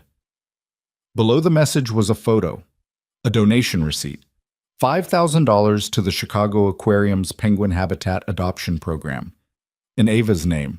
She bought me penguins! Ava was bouncing so hard the bed shook. Real penguins. Well, not real, but adoption penguins. Can we go see them, please? Mason stared at the receipt. $5,000. For a 6-year-old who'd mentioned penguins exactly twice in Charlotte's presence. He typed back, "This is too much." Charlotte's response came immediately. "It's exactly right. Besides, I needed a tax write-off. Nobody needs a $5,000 tax write-off for penguins. I do. And Ava deserves it. Let me do this." Mason looked at his daughter's face. Pure joy, uncomplicated happiness. "Thank you," he typed. "This means everything to her." Good. That was the point. They went to the aquarium that Saturday, all 3 of them. Charlotte met them at the entrance wearing jeans and a winter coat and minimal makeup, looking more relaxed than Mason had ever seen her. Ava grabbed her hand immediately. "Come on, the penguins are this way." Charlotte let herself be dragged through the crowds to the penguin habitat, where Ava pressed her face against the glass and talked nonstop about species and habitats and which one was definitely hers, even though they all looked identical. Mason hung back, watching Charlotte crouch down to Ava's level, pointing at different penguins, asking questions that Ava answered with absolute authority, despite having learned everything from a nature documentary last week. This was someone who had shown up at 3 a.m. to fight a water main break, who'd moved investor meetings for a school concert, who'd donated $5,000 to penguins because a 6-year-old loved them. This was someone who was trying, really trying. And somewhere in the last 6 weeks, Mason had stopped seeing her as the woman who'd spilled coffee on him and started seeing her as someone who mattered, someone who fit into his life in ways he hadn't expected and didn't entirely understand but didn't want to lose. They spent 3 hours at the aquarium, saw dolphins and sharks and a beluga whale that made Ava scream with delight. Got lunch at the cafe where Ava insisted on fish sticks because it's only fair we eat fish where fish live. Charlotte laughed, an actual full laugh that made her whole face light up. And Mason thought, I'm in trouble, because this felt like more than business, more than friendship, more than any of the safe categories he'd been using to avoid admitting what was actually happening. This felt like falling for someone, which was terrifying because he hadn't fallen for anyone since Sarah, hadn't wanted to, hadn't had room in his life for anything except survival and Ava and getting through each day without completely falling apart. But here he was, in an aquarium, watching Charlotte help his daughter identify different species of jellyfish, feeling something warm and dangerous growing in his chest. His phone rang. Emma. He almost didn't answer, but she'd been calling all week and he'd been avoiding her, and eventually he'd have to deal with that. Hey, he answered, stepping away from Charlotte and Ava. Finally, I was starting to think you'd died. Emma's voice was sharp. Where have you been? Busy. Too busy to call your sister? I'm calling now. Because I called you first. She sighed. Look, I'm worried about you. You sold Dad's building. You're consulting for some CEO you barely know. I'm fine, Em.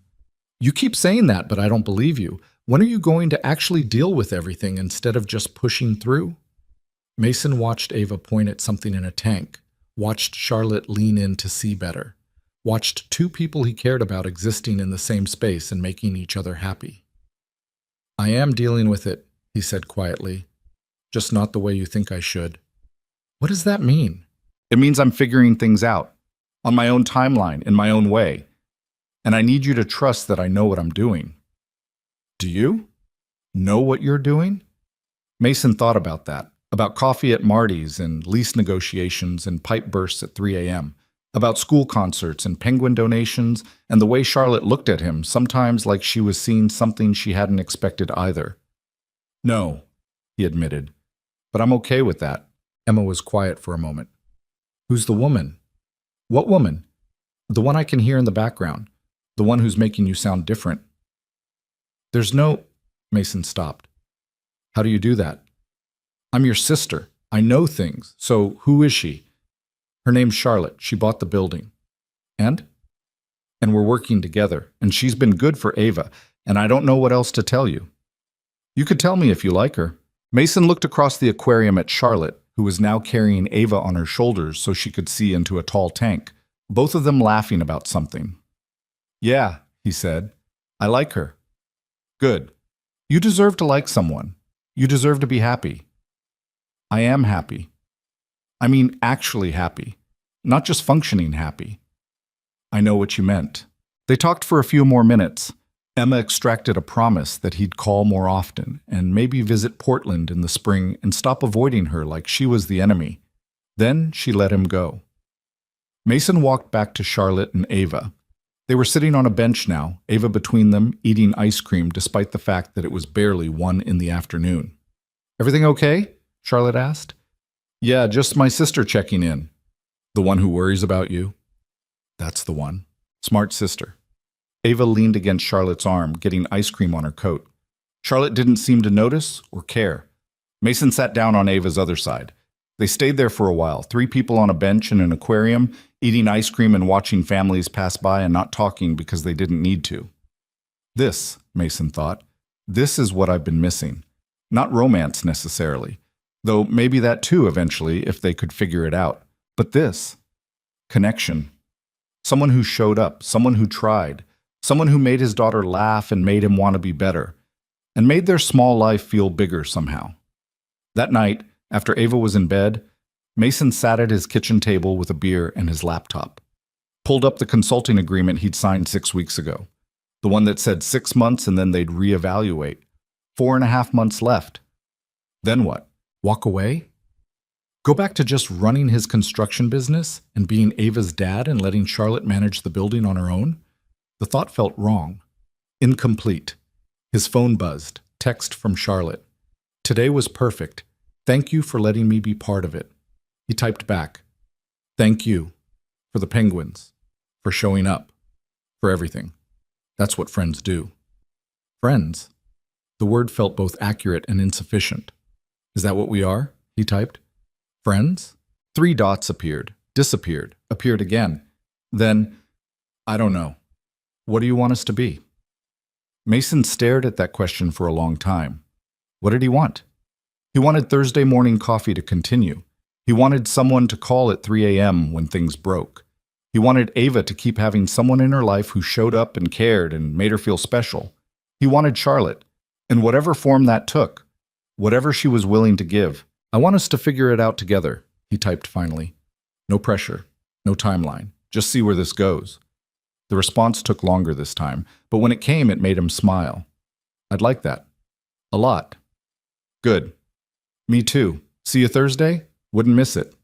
Mason set his phone down, finished his beer, sat in his kitchen with its radiator that clanged and its table that wobbled and all the familiar evidence of a life that was changing in ways he couldn't predict and didn't want to control. 6 weeks ago, he'd sold his father's building and thought he was letting go of everything that mattered. Now he understood that letting go wasn't the same as losing, that sometimes you had to release something to discover what it could become, that his father's legacy wasn't the building itself. It was the lesson Thomas Reed had spent 40 years teaching, that people mattered more than property, that dignity wasn't something you owned but something you gave, that the measure of your life wasn't what you accumulated but what you shared. Charlotte was learning that lesson now, teaching it to her CFO and her board, and everyone who thought buildings were just assets and tenants were just revenue streams. And maybe in teaching her, Mason had learned something too, that moving forward didn't mean forgetting. That trust was a choice you made every day. That love, whatever form it took, was worth the risk of being hurt. That sometimes the best things in life started with spilled coffee and terrible first impressions, and finding your way back from the brink of being someone you didn't want to be. The snow was falling again outside his window. Chicago buried under winter white. The city sleeping and waking and moving forward because that's what cities did, what people did, what life demanded. Mason cleaned up his beer bottle, checked on Ava one last time, went to bed thinking about Thursday morning and penguin habitats and a woman who'd started as a mistake and become something essential. 4.5 months left on the consulting agreement, but Mason had a feeling they'd figure out what came after, together. Because that's what you did when you found someone worth keeping. You figured it out. You showed up. You tried. And sometimes, if you were very lucky, that was enough. In the morning, Mason woke to another text from Charlotte. Just a photo this time. The view from her office window. The sun rising over Lake Michigan. The city waking up below. And a simple message. Another day. Let's make it count. Mason smiled and typed back, always. Then he got up to make breakfast for his daughter, to start another day of consulting and construction work and all the ordinary moments that made up a life. But nothing felt quite as ordinary anymore. Because Charlotte Bennett had spilled coffee on him 6 weeks ago and changed everything. Because his father's building was in good hands. Because Ava had penguins and a person who showed up and a future that looked brighter than it had in 3 years. Because sometimes you had to break something to fix what was actually wrong. And sometimes the person who broke you was the same person who helped put you back together. Not perfectly, never perfectly, but whole enough to keep going, strong enough to try again, brave enough to believe that tomorrow might be better than today. And in a city that never stopped moving, in a building full of people whose lives intersected and diverged and touched each other in ways they'd never fully understand, that was enough. That was everything.